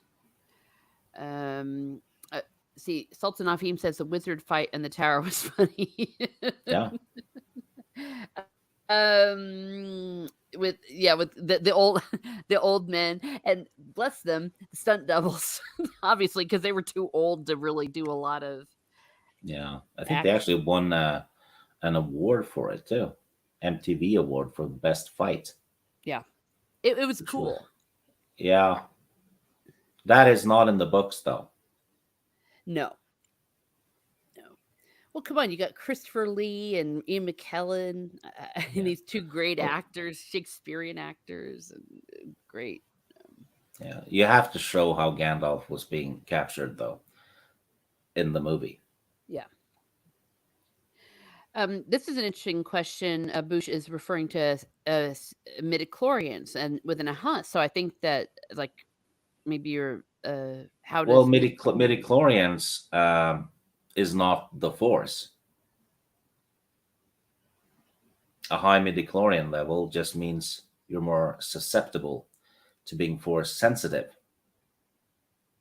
And it is alluded to in the novelization of the very first Star Wars book. So it was there from the get go, Mhm. but he didn't put it in the movies. When Kenobi's talking to Luke in the novelization, which was based on the first script that got altered a bit, um, Kenobi describes the Force as part science, part magic. Mm. Yeah, And didn't he also say something like there were certain Jedi that studied that scientific aspect of it? I thought he said. Yeah, Yeah. it's Lucas was gonna delve more into that in his canceled sequel trilogy, Yes, because which he might not have obviously, been a good thing, but it actually was always there. Um, yeah, but I guess, it's also kind of very fringe knowledge. I didn't even know about it until I read the novelization. yeah. And technically, since Star Wars is primarily a film medium, that is the main Yes, way that we're supposed to experience it. And Booch is yeah, saying, yeah, about how he feels like it messed up the mystery and magic. it Uh, does. In my opinion, it certainly does. mhm. Um, no, it would depend on how he explained it in his sequel trilogy, but we're never seeing that. So I thought it was. Uh, I get the intention. He wanted to show how the Jedi could identify other possible Jedi's. Mhm, So they took a blood sample and went, oh yeah, the midichlorian levels are high. This guy has potential, right? mhm. And bloodlines are at the heart of Star Wars, so Yep. it fits a bit there too. But I thought the Force was cooler in the old trilogy. You know, Mhm. Yeah. they can do this and that with the Force, and you don't know how it works, but you kind of get it anyway. You know, Yeah. but yeah, maybe some things should have been left alone. Yeah, the more and you don't have to. See, that's the other thing. Especially with something mysterious, you don't have to explain it, I don't think. Yeah, the That Anakin being the chosen one, that is explained in the Plagueis novel, which George Lucas was very involved with mhm.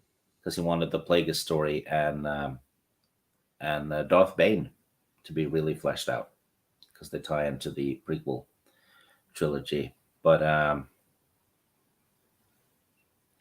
Anakin's basically born from the Force due to Plagueis and Palpatine messing around with the Force earlier. So the Force basically kind of fills in a gap in a sense by creating Anakin, which it's up to the individual if you like that explanation. I thought it was okay, but um, it, it also takes away from a little bit from character development, right? If someone actually has a predestined, destiny, Mhm. you Yeah. know. It I thought it was I never liked that aspect, to be honest. Uh No, it would have been enough if Anakin was just a good guy that fell to the dark side. yeah. You didn't have to add to it. Exactly, because I think it's more powerful that way. That that we had Luke, who they showed us that any ordinary person could become a great hero, and then how compelling is it that any ordinary person could also become a great villain? Yeah, but then again, Star Wars was designed to be a timeless, condensed version of myths and legends. And you have a lot of that stuff in myths, right? Especially in the Greek stuff. Hmm. So uh, I get it and all, but um, It was a little yeah, much. I remember yeah, we all kind of groaned too when much butter, right? yes, yes. Like when Shmi said, to Bush's point, there was no father. We all groaned in the movie theater. Like really, they're Yeah, trying to make it like Jesus or something. It's like, um, Sultan of Fame says they should have Skywalker and Mara series. they should have done that. I mean, their whole arguments for getting rid of the EU was that, and I'm not kidding. They said there's not enough strong female leads, Mm, and they also said it was convoluted. But yeah, not enough strong females in the Star Wars expanded universe. I which mean, was there's over 70 of them. I was gonna How say many do you need? yeah, that was a cop out. Eh, Yeah, it anyone that was. knows anything, yeah. I mean, just off the top of our heads, of course, They didn't want Marge. to invest time and energy into, learning it. And I get Yeah, it though, with all those novels and comics and what have you. It has to be daunting if you haven't, you know, been exposed to it over years, right? mhm, I mean, think about it. If you're gonna start getting into the Star Wars EU now, and you look at the amount of I don't think I would have done it. I'm like, crap. Am I gonna start reading 150 novels and a yeah, thousand comics? It's a steep uphill for new people, but then yeah, again, if you want to work for Star Wars as a writer, why the hell would you do that if you don't know a damn thing about it? yes. You know, because I mean there were writers in the EU and what have you that arrived late to the show, mhm, and they did the research and made sure, yeah, this book functions well within the rest of it because they actually studied the stuff that they were using and made sure everything tied in. yes. And well, and also in our experience, or at least mine, I think yours is similar. It was all coming out for us in real time.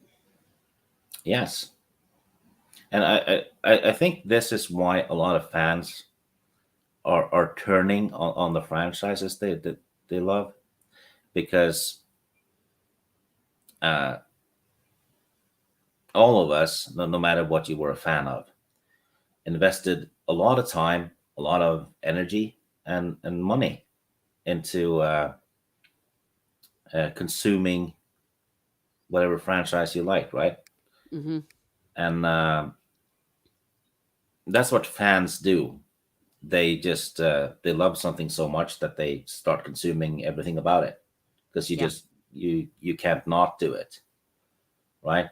And Yeah. that is different from someone just watching the movies and going, "Oh yeah, I like them. I'm a fan." That doesn't make you a fan. That makes you someone who just liked the movies.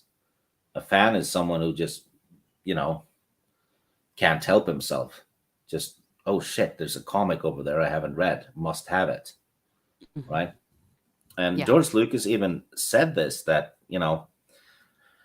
uh, if it hadn't been for the fans buying the comics and the books, the video games, the action figures, what have you, there would be no Star Wars prequel trilogy because that financed it.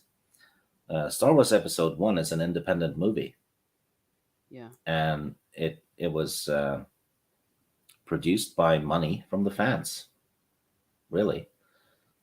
So when you have big companies buying it and just going, "Hey, all that stuff you liked, that doesn't count anymore. We've gotten rid of it," that pisses off fans. That they're Yeah. basically told that, yeah, your efforts were it didn't matter. It's worthless. You wasted your time on nothing. You know, and shit like this happens with all the franchises. You'll get idiots making a Star Trek show that retroactively harms the integrity of previous stories. Mhm. You know, Yeah. Well, and you want to talk about being screwed over. You got someone like my mother and my father, they started watching Star Trek, well, when it came out in the 60s. They were in college and yeah, they would, that's back when you had strict female and male dorms. My mother, they would all get together and gather around this black and white TV in the dorm lounge and watch Star Trek. They watched it all in real time, and my grandmother also watched it. I remember that my mother and my grandmother, they wanted so badly to go see the first Star Trek movie that they dragged us along, and we were bored out of our wits. I was really little, but we're talking about what's 50 years, 50 plus years. And then when my mother wanted to go and watch the Discovery, I said, "Don't do it. because they watched them all. They loved them. They even up to Voyager and even the Enterprise. And then she was like, "What even is this?" And Yeah, I, yeah. It's that's Star 50 plus Trek, years. Star Wars, Marvel, all of that stuff. Um, Eventually became culture. Hmm. Because uh, everyone knows who Superman is. You only have to see him once, Yeah, and yeah, that's Superman, right? yeah. When someone starts fucking around and altering stuff that has been loved for decades, that's when Hmm. fans get pissed, because if it's not broken, don't fix it. Yeah. And the complete dismissal of fans when we complain. And they're like, Oh, it's not even dismissal; it's attack. yeah, They attack you for not liking bad changes. yeah. You know?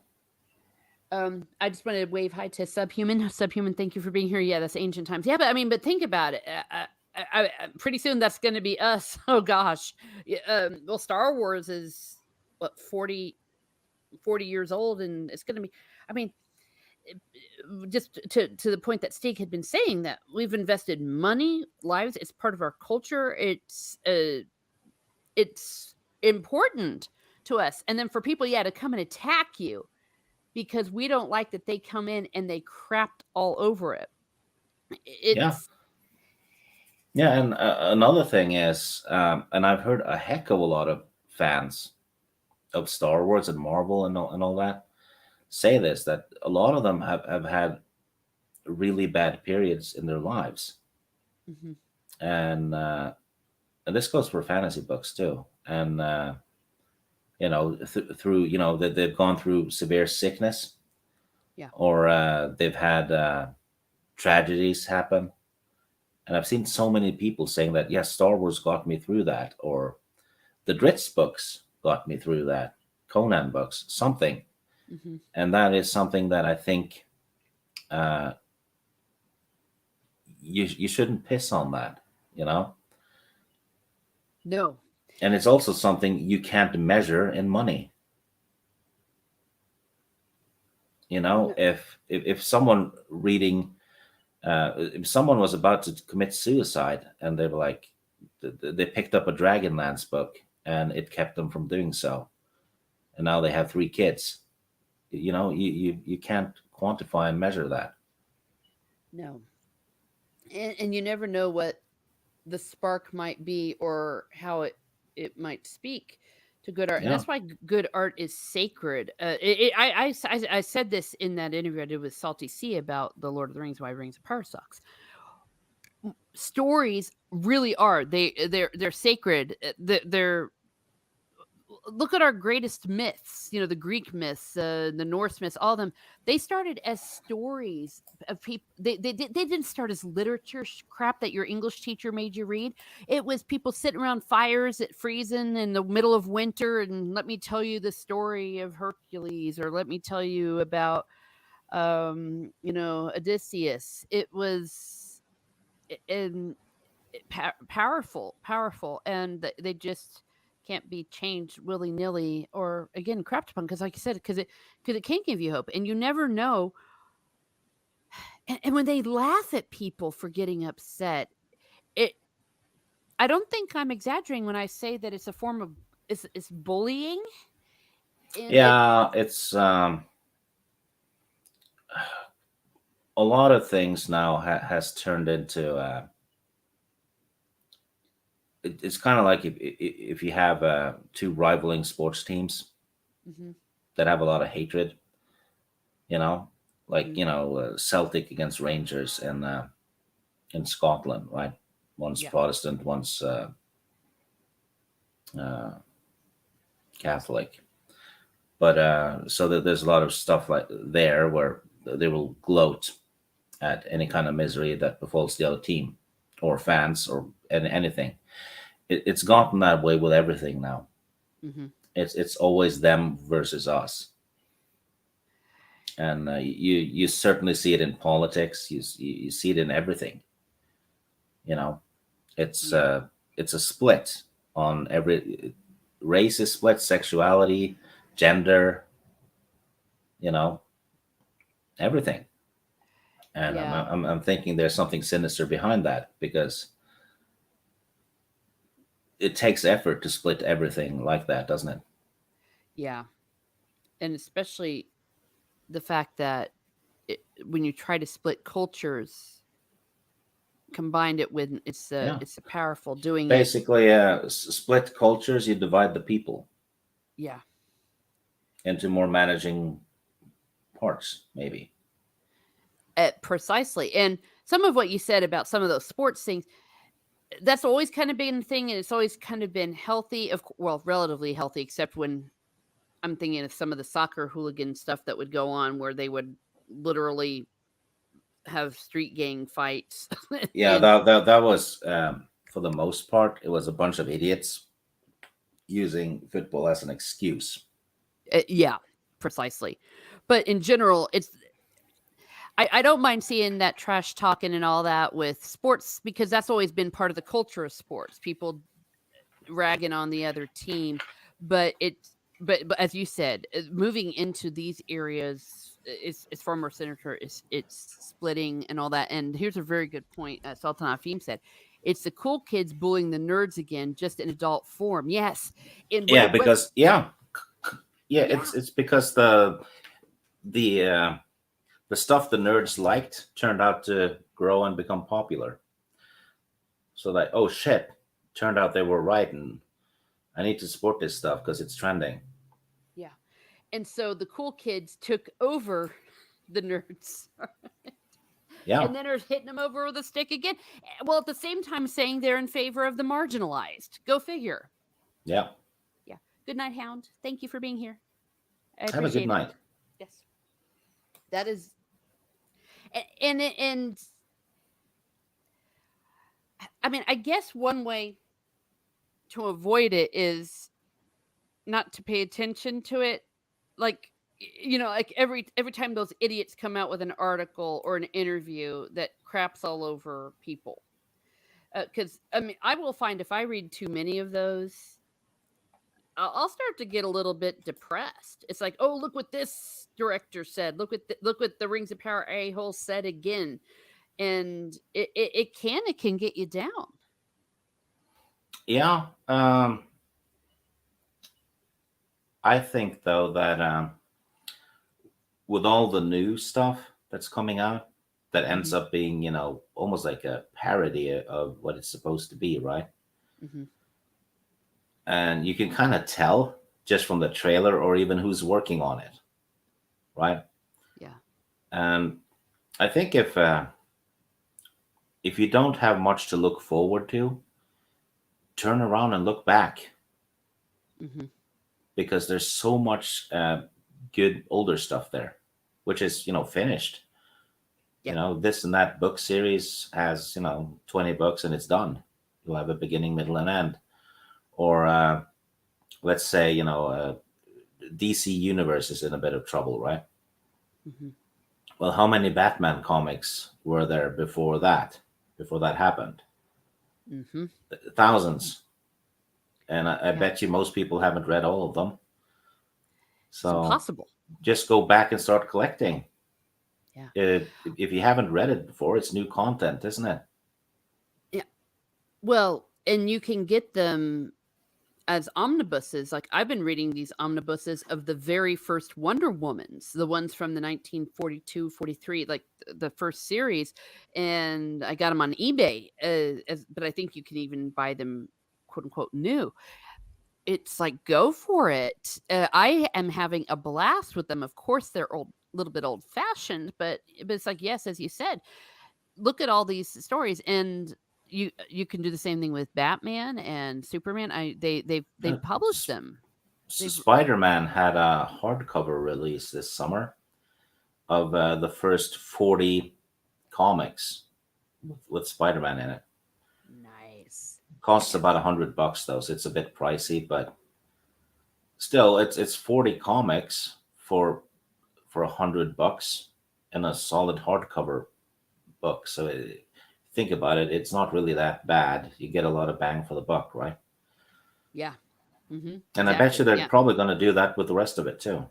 I don't think they're just going to stop at the first 40. And they've done omnibuses like that for the old Marvel Conan stories as well.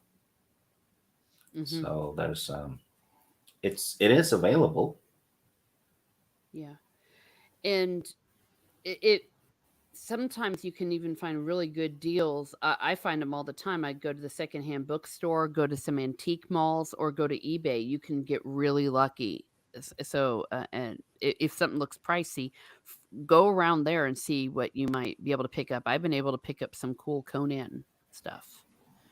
Yeah, yeah, it, yeah, like you said, it doesn't even have to cost much, hmm and at the same time, you'll be supporting a local business, which Yes. maybe really important these days. Yes, yeah, especially at antique malls, because antique malls, each little they had like little booths and things. I got some Star Wars stuff there not too long ago. Sultan my fame, yeah, I agree, and that's what I was kind of getting at. Is too much focusing on the culture war will get you numb. You will stop caring. Yeah, Yeah, it's like that quote, your focus determines your reality. hmm If you focus too much on the culture war, it's just gonna be your everything after a while, which is It's uh, not. It's not good. It's not healthy. There was a no, while there where I literally I was focusing too much on it, and it was getting me depressed. My yeah, spirits because were going everything's down. shit, hmm and I think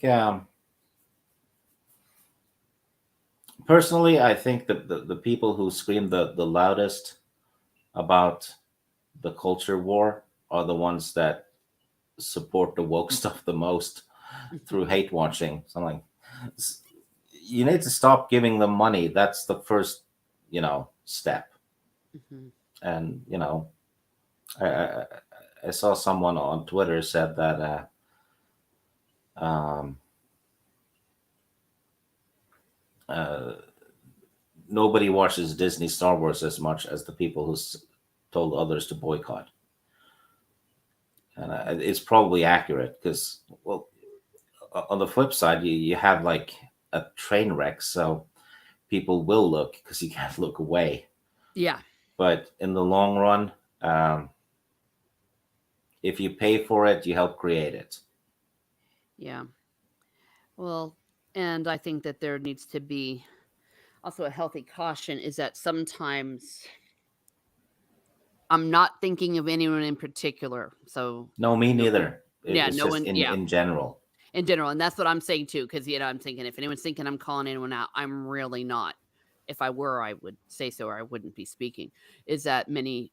Uh, Sometimes that there is a bit of people that aren't really fans. They're more content creators. They know that I it'll be think I good think content. fan trenders is a good term. Yeah. Yeah, and I think that's partly why maybe they can do the content that they are Well, doing uh, because their heart isn't in it. outrage sells. Yeah. It does. Yeah. So if people are making money from it, good for them. Yeah. Uh, you know, but if it pays the bills and all, it's not necessarily helping, but in the long run. But yeah, Yeah. I think it's just something to people be. need food on the table too, right? Yeah, and that's where I'm saying, I'm being very cautious with my wording. I'm not necessarily attacking anyone. I want to frame this in the sense of, but then you've got somebody like me who where I'm a sensitive person anyways, and I will get upset by it. And that sometimes we then can think, well, all these other people are into it, let me participate, not realizing that maybe our disposition it will not be healthy for us, while other people can just do it and just shrug it off. Yeah. It's not, and as you say, no judgment on anyone putting food on the table, but someone like me needs to be careful about that, and look to your mental health as well, because is it really at the end of the day helping. I've known for a very long time since I saw the first trailer. I was very shocked at how emotionally I responded to it. I was on a stream with Lady Grandmaster and uh, Lethal Lightning, and I had said, not live, I had said, I am not watching this because I'm already I'm feeling emotions I don't like that I'm feeling right now, and because this is just too close to my heart, and I will not watch. Because I've been telling people I will not watch the show. I've had maybe 2 or 3 invitations that I have turned down, and in situations where it might have been really good for me, if you know what I mean. Some very big YouTubers have shown up on these streams. Uh, uh, One of the streams I was invited on, and another one, but I can't. I don't care. You know what I mean? I am not going to watch, and I haven't. I've watched some of the things. The pictures will show up, and I know a little bit about the plot, but I can't do that. And that's what people have to do for themselves. Is like, is it good for you? And if it's not, no, no amount of views or subs will make up for your peace of mind. Does that make sense? Yeah, and the hours add up, don't they?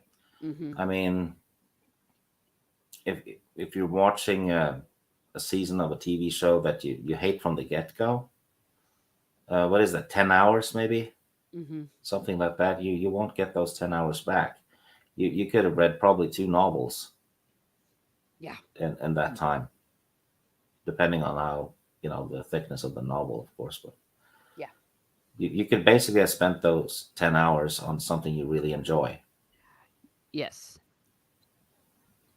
Hi, Chansu. Thank you for being here. Yes.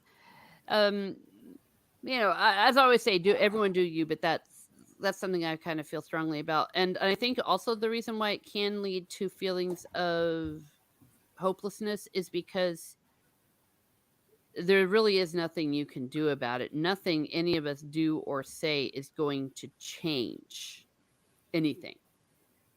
We've seen that. And I think that if you do it long enough, this whole culture war thing, and then you don't see a change, that can also lead to a little bit of bad feelings. Yeah. Um, Hate watching and all, like the Sultan brings up, is it's a double-edged sword. Hmm. Yes, you can rip into it and let people know what's wrong with it and why. At the same time, you're giving it views and helping it trend. Hmm. And if you're actually subscribing to the streaming service that keeps airing that stuff, you're paying for it. Yeah. You're actually financing the stuff you're raging about, Yeah. which is self-defeating. Yeah. I have, though, heard a relatively solid rebuttal to that someone has said to me when I've privately spoken about it. They've said ignoring it didn't work. We tried ignoring it, and they just took that as a door in. That because no one spoke up soon enough when they saw where it was going. Uh, Yeah, um, there is that, but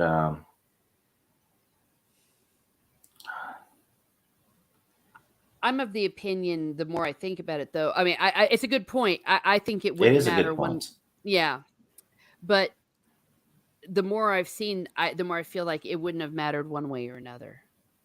If we'd have spoken up, they would have done nothing and still done it. And we tried to ignore it, and they took it as a door. And either way, I think the result would have been the same.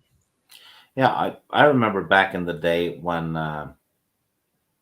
Game of Thrones started diverging from the books, Hmm. and the people who had read the books could tell right away, hey, this is going to have ripple effects, because if you kill off this character who isn't dead in the books, all this stuff that stems from the character won't happen. And if you do Yeah. it to 4 or 5 characters, right, you will have altered the whole thing. So, but book readers got actually attacked for trying to cry wolf you know, Mhm. back in the day, and they got attacked kind of like the old Star Wars fans were. You're an elitist, book readers, blah blah blah. Well, look what happened. Mhm. You know, Yeah. P- It people keep complaining about Game of Thrones season 8. That ruined everything. No, it didn't. It was season 5, 6, and 7 because that's where the changes happened, and those changes had ripple effects, and those ripple effects became unavoidably seen yeah. um, in season 8 because it culminates into a Yeah. mess eventually. Yeah. I've even seen someone, and I believe it was the House of the not House of the Dragon, Dragon Demands, who had said there were even hints of that even sooner with some changes, but they didn't seem as big. Like the way that they changed Yeah, uh, Tyrion getting so upset about his dad calling Shay a whore when it was in the book, it was he was calling his first wife a whore who they'd tricked and raped. yeah. So it Uh, makes it. Sorry. you can chalk that off as changes due to adaptation, Hmm. but because sometimes they'll give a line to another character and what have you, Hmm. which is why it was not so noticeable in the first seasons because we all had the Lord of the Rings movies fresh in the mind, right? Hmm. And they had changes like that too, but it ended up well because they didn't kill off Pippin Yeah. for shock value in the second movie or something. But the the writers of the Game of Thrones show got high on themselves. Yeah. They even got rid of George Morton after season 4. Said, we're going to do our own thing. We don't need you anymore. He Mm. tried to warn them, but then again, the show runs its course and fans are pissed and they blame George Morton for it, Mm. who Well, actually was not to blame for this one. no, I think the blame is well, if he'd have finished the book, maybe they would have it. They wouldn't have had that shite ending. But Yeah, but they spent 4 episodes on book 4.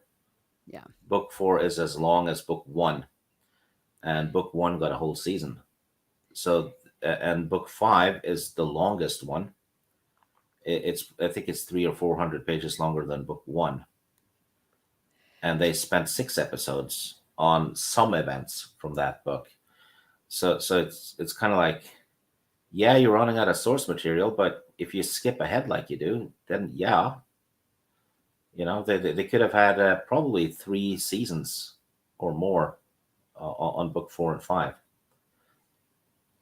yeah, and I didn't know that until you had brought it to attention. Well, and when we were doing the stream with the Sporking and Jane Theory, but because I hadn't really been around a lot of people that had read the books because I was reading them for the first time. Yeah, Uh, there's at least 3 big storylines that they left out. hmm. You know, um, which the granted you probably have to leave something out. hmm. When you're doing an adaptation, but these were vital storylines, though. Yeah, the the Dornish one, that was one that I remember thinking was a little weird, but I had no idea how off it was until Oh, really off. The yeah. the one of the most interesting storylines in the books is the Dorn stuff, Hmm. and on the show, they actually said they changed that to add more feminism. Oh yeah, because they That wanted to make that chick more important, the Yeah, they lover of the basically have a prostitute kill the Prince of Dorne, and she sits down and rules. Dorne has pretty much the same rules as the Seven Kingdoms because they're hmm. part of the Seven Kingdoms. If the Prince of Dorne dies, there's someone that's next in line to inherit the throne. That Yeah. prostitute would be dead. Yeah, they would have killed her right. Yeah, if you Yes, assassinate someone, you'd have a mini Game of Thrones in Dorne. yeah. Well, it's just like what happens with any assassination nowadays. If someone goes up with a knife and stabs the president or tries to, Yeah, 10 Secret Service people come, and back then they wouldn't have taken you prisoner. yeah. If you kill a president, you don't get to be the president. Yeah. And in that world, as you said, prostitute, she wouldn't. She would have been dead. They would have snapped her neck. Yeah, Hmm. I never even thought of that in those words. yeah. Jamie doesn't go to Dorne in the books. Yeah. Well, and there was more with they were plotting, weren't they? They were plotting with people. Oh yeah, Dorne has been plotting ever since the Man King was killed because Tywin Lannister had, the Mountain kill the babies, Rhaegar and the Martell girl's babies. Oh well, there you go. Yeah, and he killed what was it, Elia Martell, which is why the Pedro Pascal's character is pissed, right? He wants revenge for that because that was his Yes. sister. Yeah, which also makes a giant plot hole because on the show, uh, Jon Snow turns out to be Aegon Targaryen, the son of Lyanna Stark and Rhaegar. Well, one of the kids Rhaegar did have, you know, that got killed was named Aegon. So in the show canon, Rhaegar decided to have two kids named Aegon then. Which he wouldn't have done. No, because he probably didn't even know they were dead um, when. Well, actually, it was Lyanna Stark that named the kid Aegon, not Rhaegar, because Rhaegar was dead Yeah. at the time. But she didn't know that the kids were dead. Yeah. So she basically named her kid Aegon, And and she wouldn't name a kid the same name that the baby father had named with another woman. You yeah, know? it would almost be, though not a perfect analogy, if Harry and Meghan, if their first boy, they had named him George. The same name as the heir to the throne. It's like Yeah, we're gonna call him George or, too. yeah, or if Harry had another kid with another woman that was also named George. Yeah, even that too. Yeah, or William. Yeah, yeah. Or gosh, it's just ridiculous. But Yeah, it goes to show. Well, I if I mean, have, sorry. they could have named him anything except Aegon. Yeah, They could have named him Burton, and it would have made more sense. yeah. Um, if I have any satisfaction, it's that Benioff and Wise, no one wants to take them on after that. After they kind of sh- No, showed themselves to be the hacks that they are, because they're too big a risk. Because it, at the end of the day, it was their fault what happened. And well, maybe HBO for letting them get away with it. Like that, maybe they should have put their foot down because they had the purse strings. Um, yeah. To answer Subhuman's question, though, I think it's going to be released, but I think book 7, that one, I don't have too much hopes for. no, the only hope I have is that he has been actually writing both of them together, almost as one big Well, book, he and he's he going to kind of split does it. that with every book. Hmm. Uh, he had written a few hundred pages of the Winds of Winter when doing the 5th book, but he basically just had to, you know, do a chop and go, okay, this is where book 5 ends. The Hmm. rest goes into the Winds of Winter, but yeah, Maybe that's if that's the case, but yeah, I mean, there's no way if he can't get this done. What we're still? Is it been 12 years since the last 11. 11 years? Okay, for the sake of my math, because it's easier for me to add with 12s. So you have, if he were to come out with the Winds of Winter by the time he's 75, that'll be in a few years. that means at the earliest, if he's going on this path, he will be 87, 88, 89, 90 before Well, he gets. no, book the last book will not take as much time. The reason why six is more complicated, I guess, is that he has split all the characters. There's no characters near each other Mhm, after book five. In the earlier books, you could do you know, Tyrion, Ned, and Cersei in one chapter, right? mhm. And even Sansa and Arya, because they were all together. So you'd cover way more ground by just one chapter. Now they're split, and he has to keep in mind which of the characters know what, which of the character has met which character, which has been lied to by whom. You know, Uh-huh. it's insane. Plus, he's kind of writing two novels in between the lines, so it is insanely complicated. But it should not take 11 years. No. It Well, shouldn't. 4 or 5 years, yes, sure.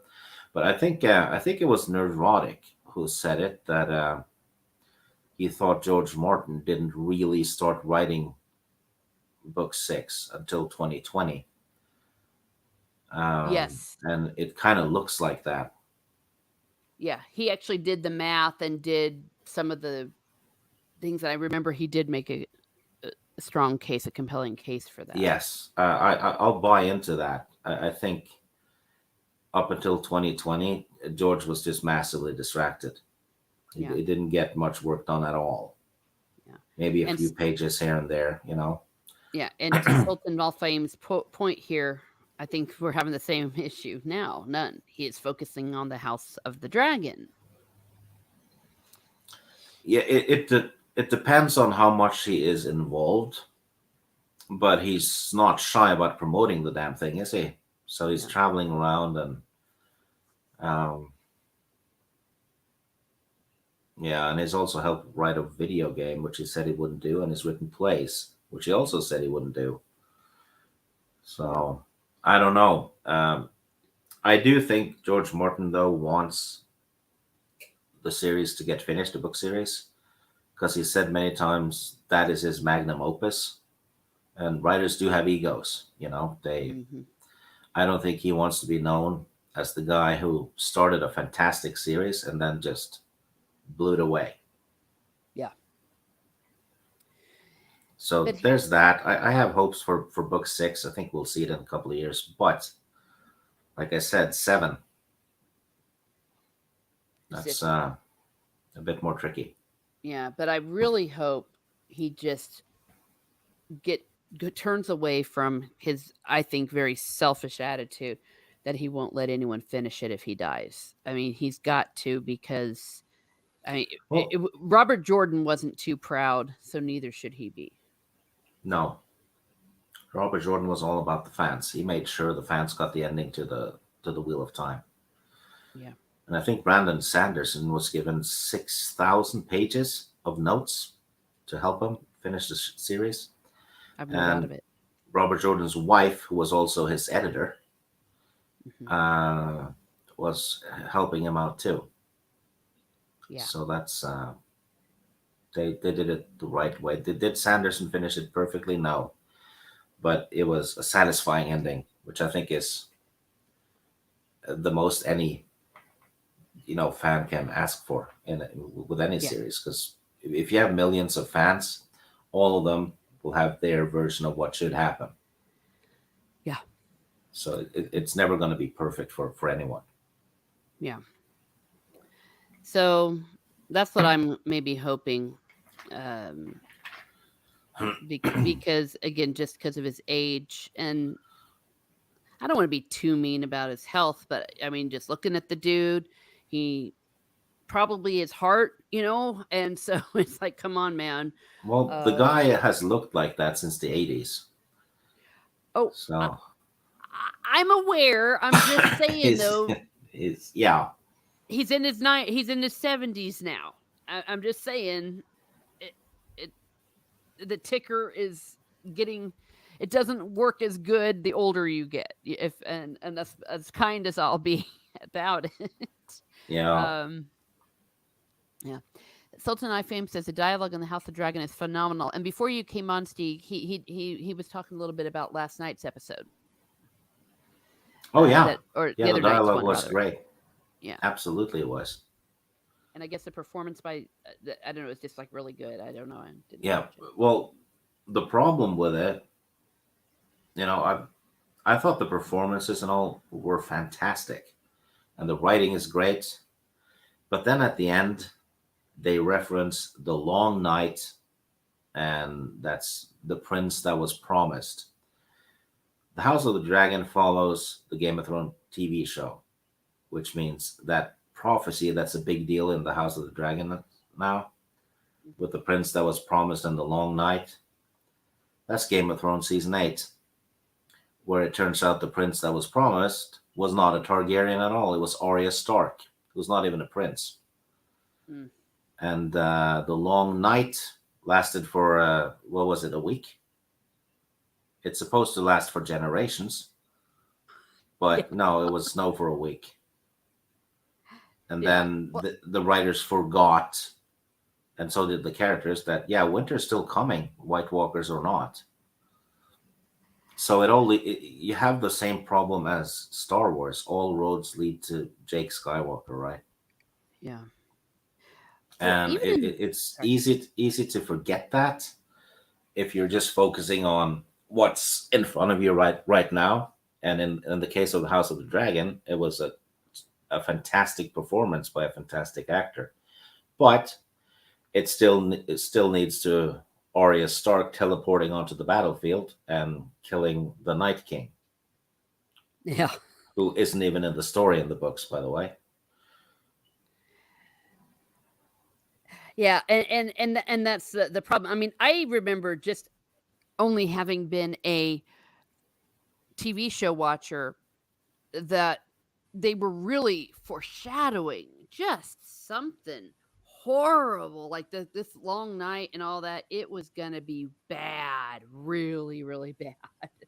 And then it Yeah, was and just a few snowflakes. I mean, season 7, I think, ends with it snowing in King's Landing, Yeah. and then season 8 happens, and you don't get snow in King's Landing. Yep. It's like Exactly. they can't even keep continuity from between a single episode. Nope. Hey, Salty Texan, thank you for being here. Hi. Yep. um yeah, so if I were to make a prediction, I think that the House of the Dragon is a very solid show so far. Though technically, I've only seen 2 episodes because of the hurricane, but there is really no evidence that it's not on the same trajectory. That it's going to start falling apart, and maybe falling apart sooner than later. Oh, it's on the trajectory heading into the old Game of Thrones show. That is crystal clear. It's part of the same continuity. Yeah, like further Which on, but even within the story they're telling. there's been a little bit of alterations already, uh, which might have ripple effects. And if you keep doing too much, well, too many of that, you'll end up with Game of Thrones season 8 again. Yeah. And that is exactly where The Witcher is heading. You know, that show does not have a damn thing to do with the books anymore at all.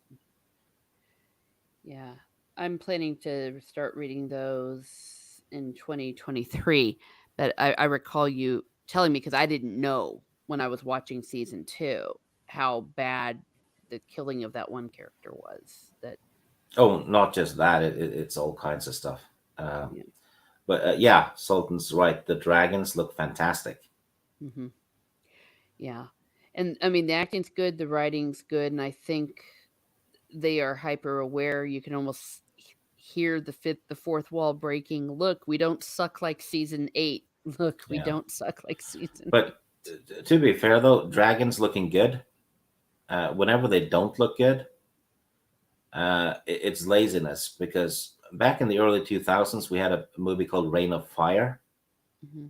with Christian Bale and Matthew McConaughey. Hmm. It's a dragon movie. The dragons look fantastic in it. Hmm. way better than Smaug did in The Hobbit and all that stuff. So doing great dragons is not new. They actually did it with a fairly low budget movie in the early 2000s. And if people in the chat haven't seen it, go watch Reign of Fire. Mm. Well, there you It's go. you'll be very impressed with the dragons. Cool. And Subhuman, it looks like he sounds pretty reassured that he says so. Brandon Sanderson did good with finishing the Wheel of Time. Yes, he did. Okay. I wouldn't Well, say he nailed it, but I'd give him an 8 out of 10 for his efforts. yeah. Well, because it could never be as good because it wasn't the original author. No matter Yeah, how hard you try. But he had the guts to give it a go, though. mm-hmm. You know, I think a lot of writers would have been scared shitless of having to finish the Wheel of Time. Yeah. But Yeah. he did it, and he could do it because he was a massive fan of the books. He had read them many times, which goes back to the point I made an hour ago that if people don't know the source material, stay the fuck away from the franchise. Yeah. You know what you write. Exactly. I cannot tell you how many times I've even refused to go or declined politely to go on a stream because I don't know the material. And sometimes, there's some, nothing against them. I think they're being very generous. They're like, no, but we'd still love to have you. And I'm like, but I don't know what I would be talking about. I Yeah, would just be sitting there, a literal wallflower. So I won't even do that, let alone try I to usually write a do. franchise. I do like a teamwork thing. Whenever I end up on a stream and I don't know the topic, I'll just ask questions instead, Mm-hmm. so Yeah. that the people who do know get to show off what they know, which is Yeah. probably better for the people watching, right? Because they'll be informed, Yeah. and so will I. But I try to shy away from, you know, if someone invited me onto a stream to talk about anime, I would, no, I Yeah. don't know a damn thing about it. Yeah. And I actually have something that I will do on my own channel, what I call quote unquote for the rest of us. So whatever it is where when I don't know Jack, but I'll invite people on, and I'm hoping to do something like that for the World Cup coming up, since it's coming up with Timon and uh, anyone else I can get. Well, I have, of course, you and anyone else that, if it would all work out, because I don't know shy. I mean, I know enough that I watch it and I like it, but football, yeah, no. I can't talk the ins and out. I don't know the history. I don't know the stats, and so I think that would be fun. Or anything else. I did it with the Snyder Cut before, where I invited a bunch of people on because I didn't know Jack. I did it with the Wheel of Time, since I haven't read it, and some in the future. You just never know. Um, but the World Cup, yeah, that's coming up in. I just was looking up those dates. It's so weird having it being in the winter. Um, what? Yeah, it's pretty much happening due to corruption in FIFA, to be honest. Yeah, and it makes me very unhappy. I mean, it's gonna take away a little bit of my enjoyment of it because usually it's just such a big deal. You're all looking forward to it, and it's it's something that unites the world. Um, I'm seeing here. Yeah, I'll put Timon on the spot, but he said this publicly in the last thing when he was talking about this being the year of Hexa, and I didn't know what he meant. Now I knew. Now I do, and I'm almost rooting for Brazil on that. Yeah, um, go for it, Brazil, because I don't care about America in the World Cup. We suck. Norway has actually beaten Brazil in the World Cup. No way. Yeah, in '98. Well, And we he's beat Brazil in a friendly just before that one, too. Beat them 4-2 in the friendly, I think. And I think it was 2-1 or 3-2 in the World Cup in the group stage. Yeah. We see, there you go. See, that's the kind of stuff I don't know too much about. Sultan Nafim says Viking blood. Yeah, well, to be fair, Brazil is almost the only ones we have beaten in the World Cup. So yeah, You Norway's guys doing got shit. ambitious. You went for the big one. Yeah, we started at the top. Yeah. Oh gosh. I And think we beat Mexico in the World Cup in the United States in '94. mm, Got knocked out of the group stage though, but the players couldn't deal with the heat. It was incredibly hot in that World Cup. But plus we were playing shit. But we did beat Mexico. well, nice. See, like I said, this is stuff I just don't know. I root for my countries, and I look at the soccer legs, um, and I love watching it. I just don't understand it. 98 was a rough year, says Timon. Yeah, France won. Yeah, I'll tell you what. I still, what was it, 2006 at the final when that French dude head butted the other guy and got a red card. Yeah, yeah. Um, This is true. Timon Flips saying. Oh, okay. Timon says Norway is the only team in the world who has played Brazil and never lost, winning 2 matches and drawing on 2 other occasions. Yeah, Whoa. I had no idea. Well, yay, Norway. yeah. Well, Oh, we've only played them 4 times since the history of football. You know, so that's, still we well, haven't lost. yep, that's, yeah, there is no untruth in what has been said. Yeah. I mean, technically, I guess hypothetically, I'm supposed to root for America. Yeah, if they're Is it in like, it, you have to. oh, damn it. I knew it. Otherwise, you're a traitor. Oh, no, I'm a traitor. Ouch. Okay, sorry, Timon. I can't root for Brazil first because apparently I'm a traitor to my Well, did the nation. U.S. qualify? Yes, we did. Well, there you go. You have to root for them. Fine. Norway didn't qualify, so I can root for whoever I please, Oh, which will be England. That does not mean I live at Downton Abbey, Timon. liar. We all know the truth. Um, but well, actually, you almost proved that you weren't Downton Abbey when you were able to perfectly pronounce the last name of that actor from Sweden, Yeah. because no one from Downton Abbey could pronounce that correctly. Timon Flip says in '98, our star had a seizure a few hours before the finale. Oh my gosh. Oh, and LOL. Well, which one? They had a hell of a lot of stars on that team. Yeah, Was it Ronaldinho? I don't know.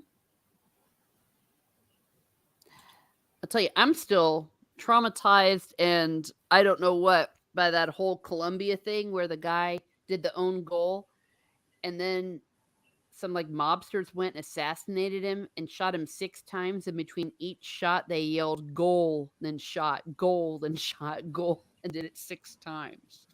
Yeah. It's like, yikes, don't do an own goal in the World Cup, especially if you're, Oh you yeah, know. the old Ronaldo, proper Ronaldo, Brazilian one. Yeah. Oh no, poor He Diego. had a busted thyroid, Oh no. undiagnosed.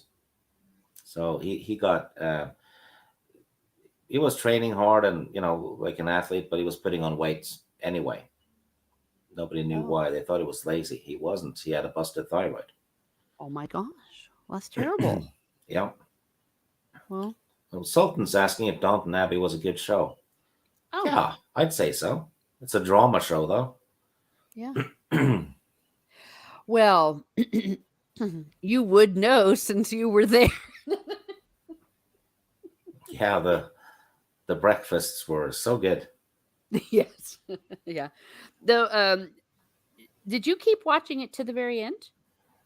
Mm, I think I stopped when there was a Christmas movie. Oh, the one where they killed Matthew? He got hit by the milk truck? No, well, there was one guy who died in a car accident, wasn't it? Yeah, that was Matthew. Oh yeah, I watched past that. Oh, okay. All right. I think well, there's been two cinema releases or something. Yes. Yeah, I haven't watched the first one of those and nothing after. Okay.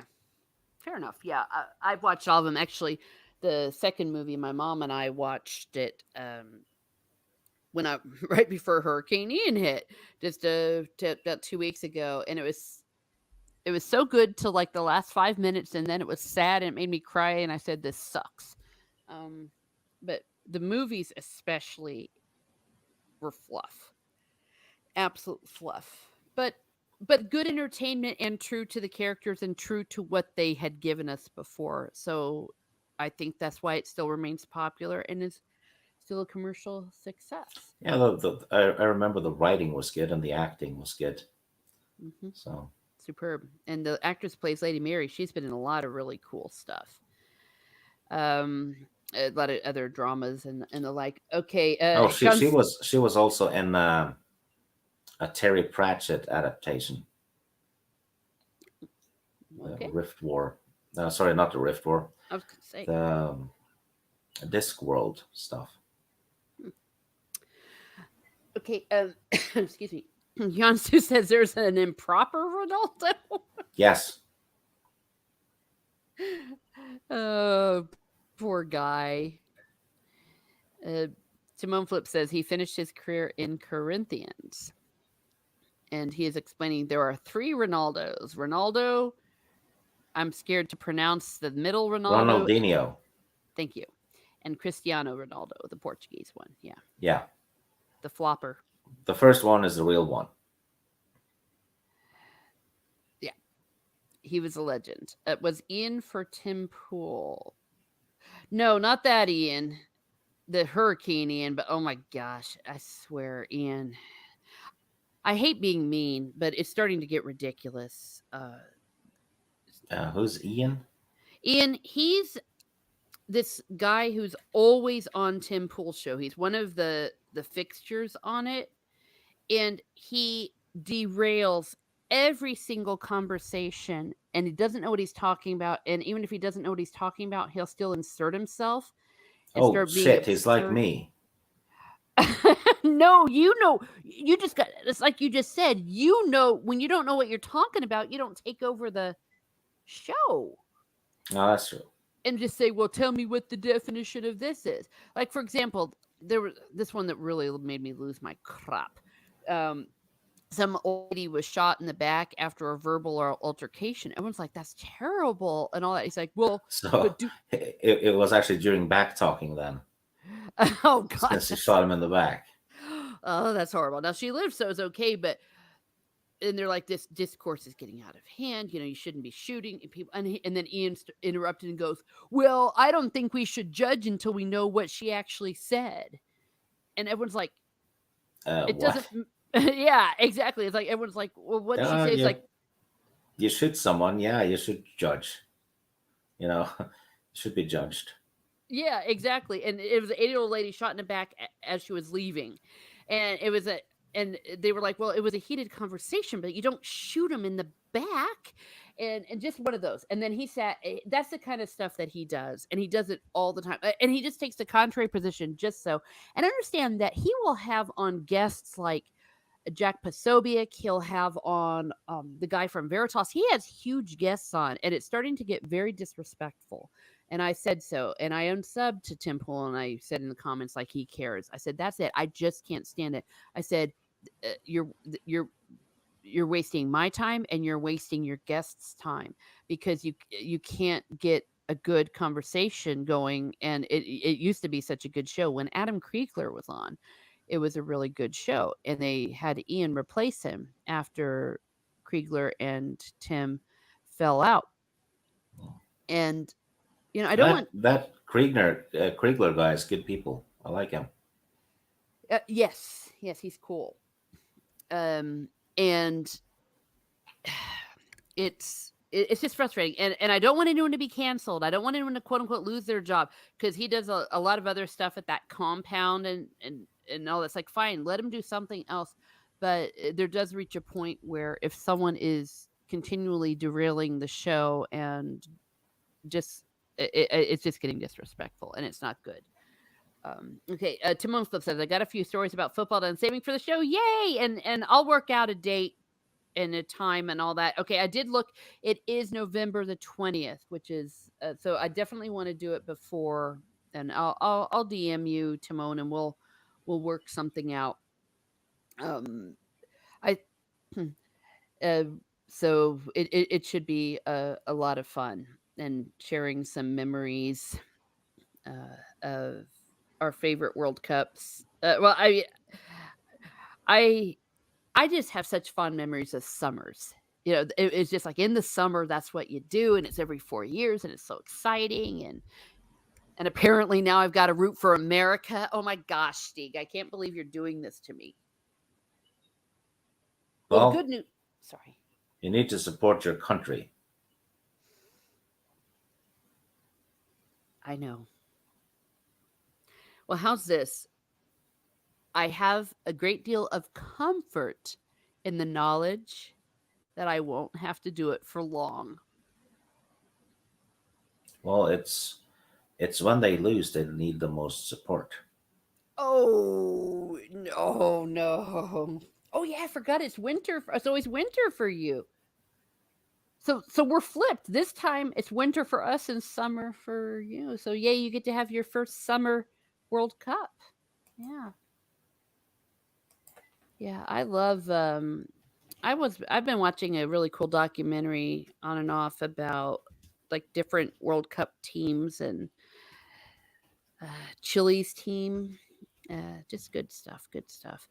And of course, you root for England because of Premier League. Am I correct on that? Yeah. Yeah. It would be fun though if the World Cup is held during winter and Chile wins.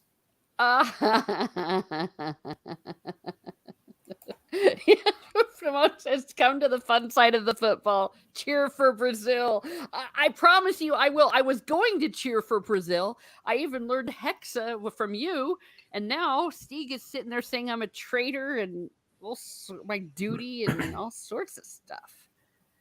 Oh, fine. If you don't support the flag, you don't deserve the benefits of the flag. That goes for football too. Yikes. Well, like I said, it won't be for long. I think we're in the same. Are we in the same group as you in Brazil? I know you told me the other day. I forget who we're playing. Um, but Iran is one of them. Uh,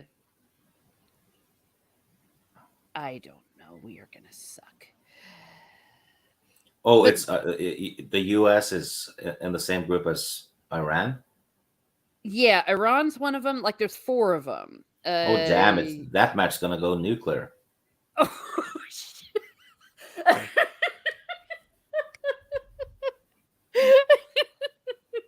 It's gonna be all out war, I think.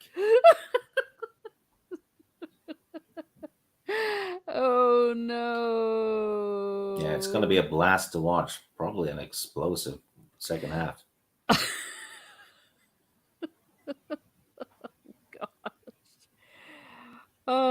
Um. Okay, we're Group B. So oh, check this out. We're gonna play against England, Iran, and Wales. Oh, thank you. Yeah, Oh. the U.S. has a fair chance in that group. Definitely, I think England's gonna win, Mhm. but I think the U.S. just might uh,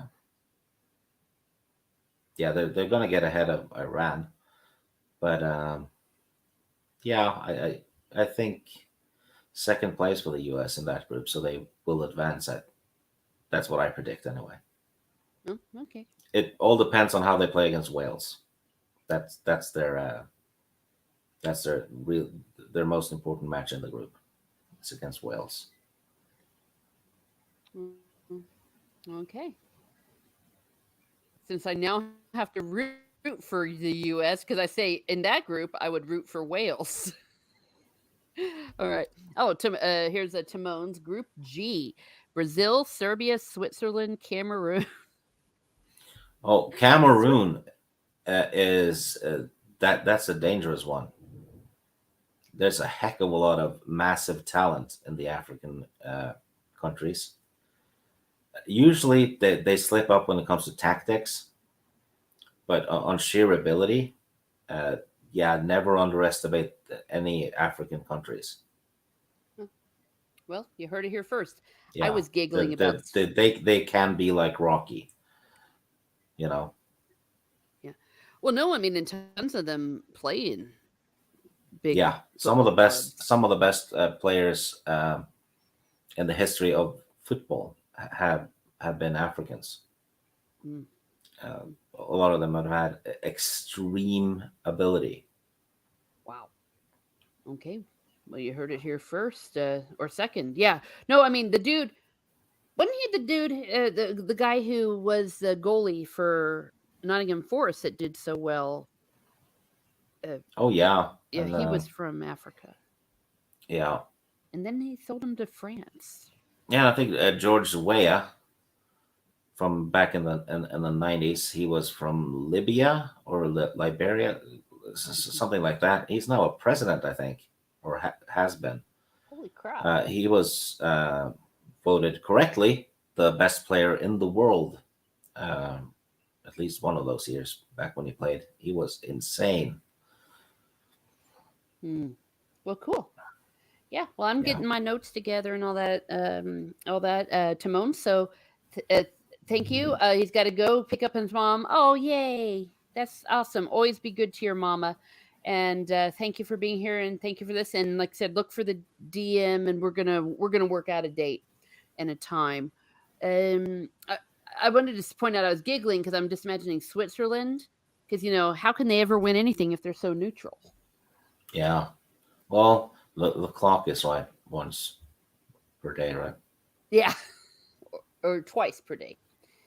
Uh, Yeah, let's see, go US. Oh, he's got the flags. Okay, I was like, what? Okay, take care. Oh, everyone's saying take care.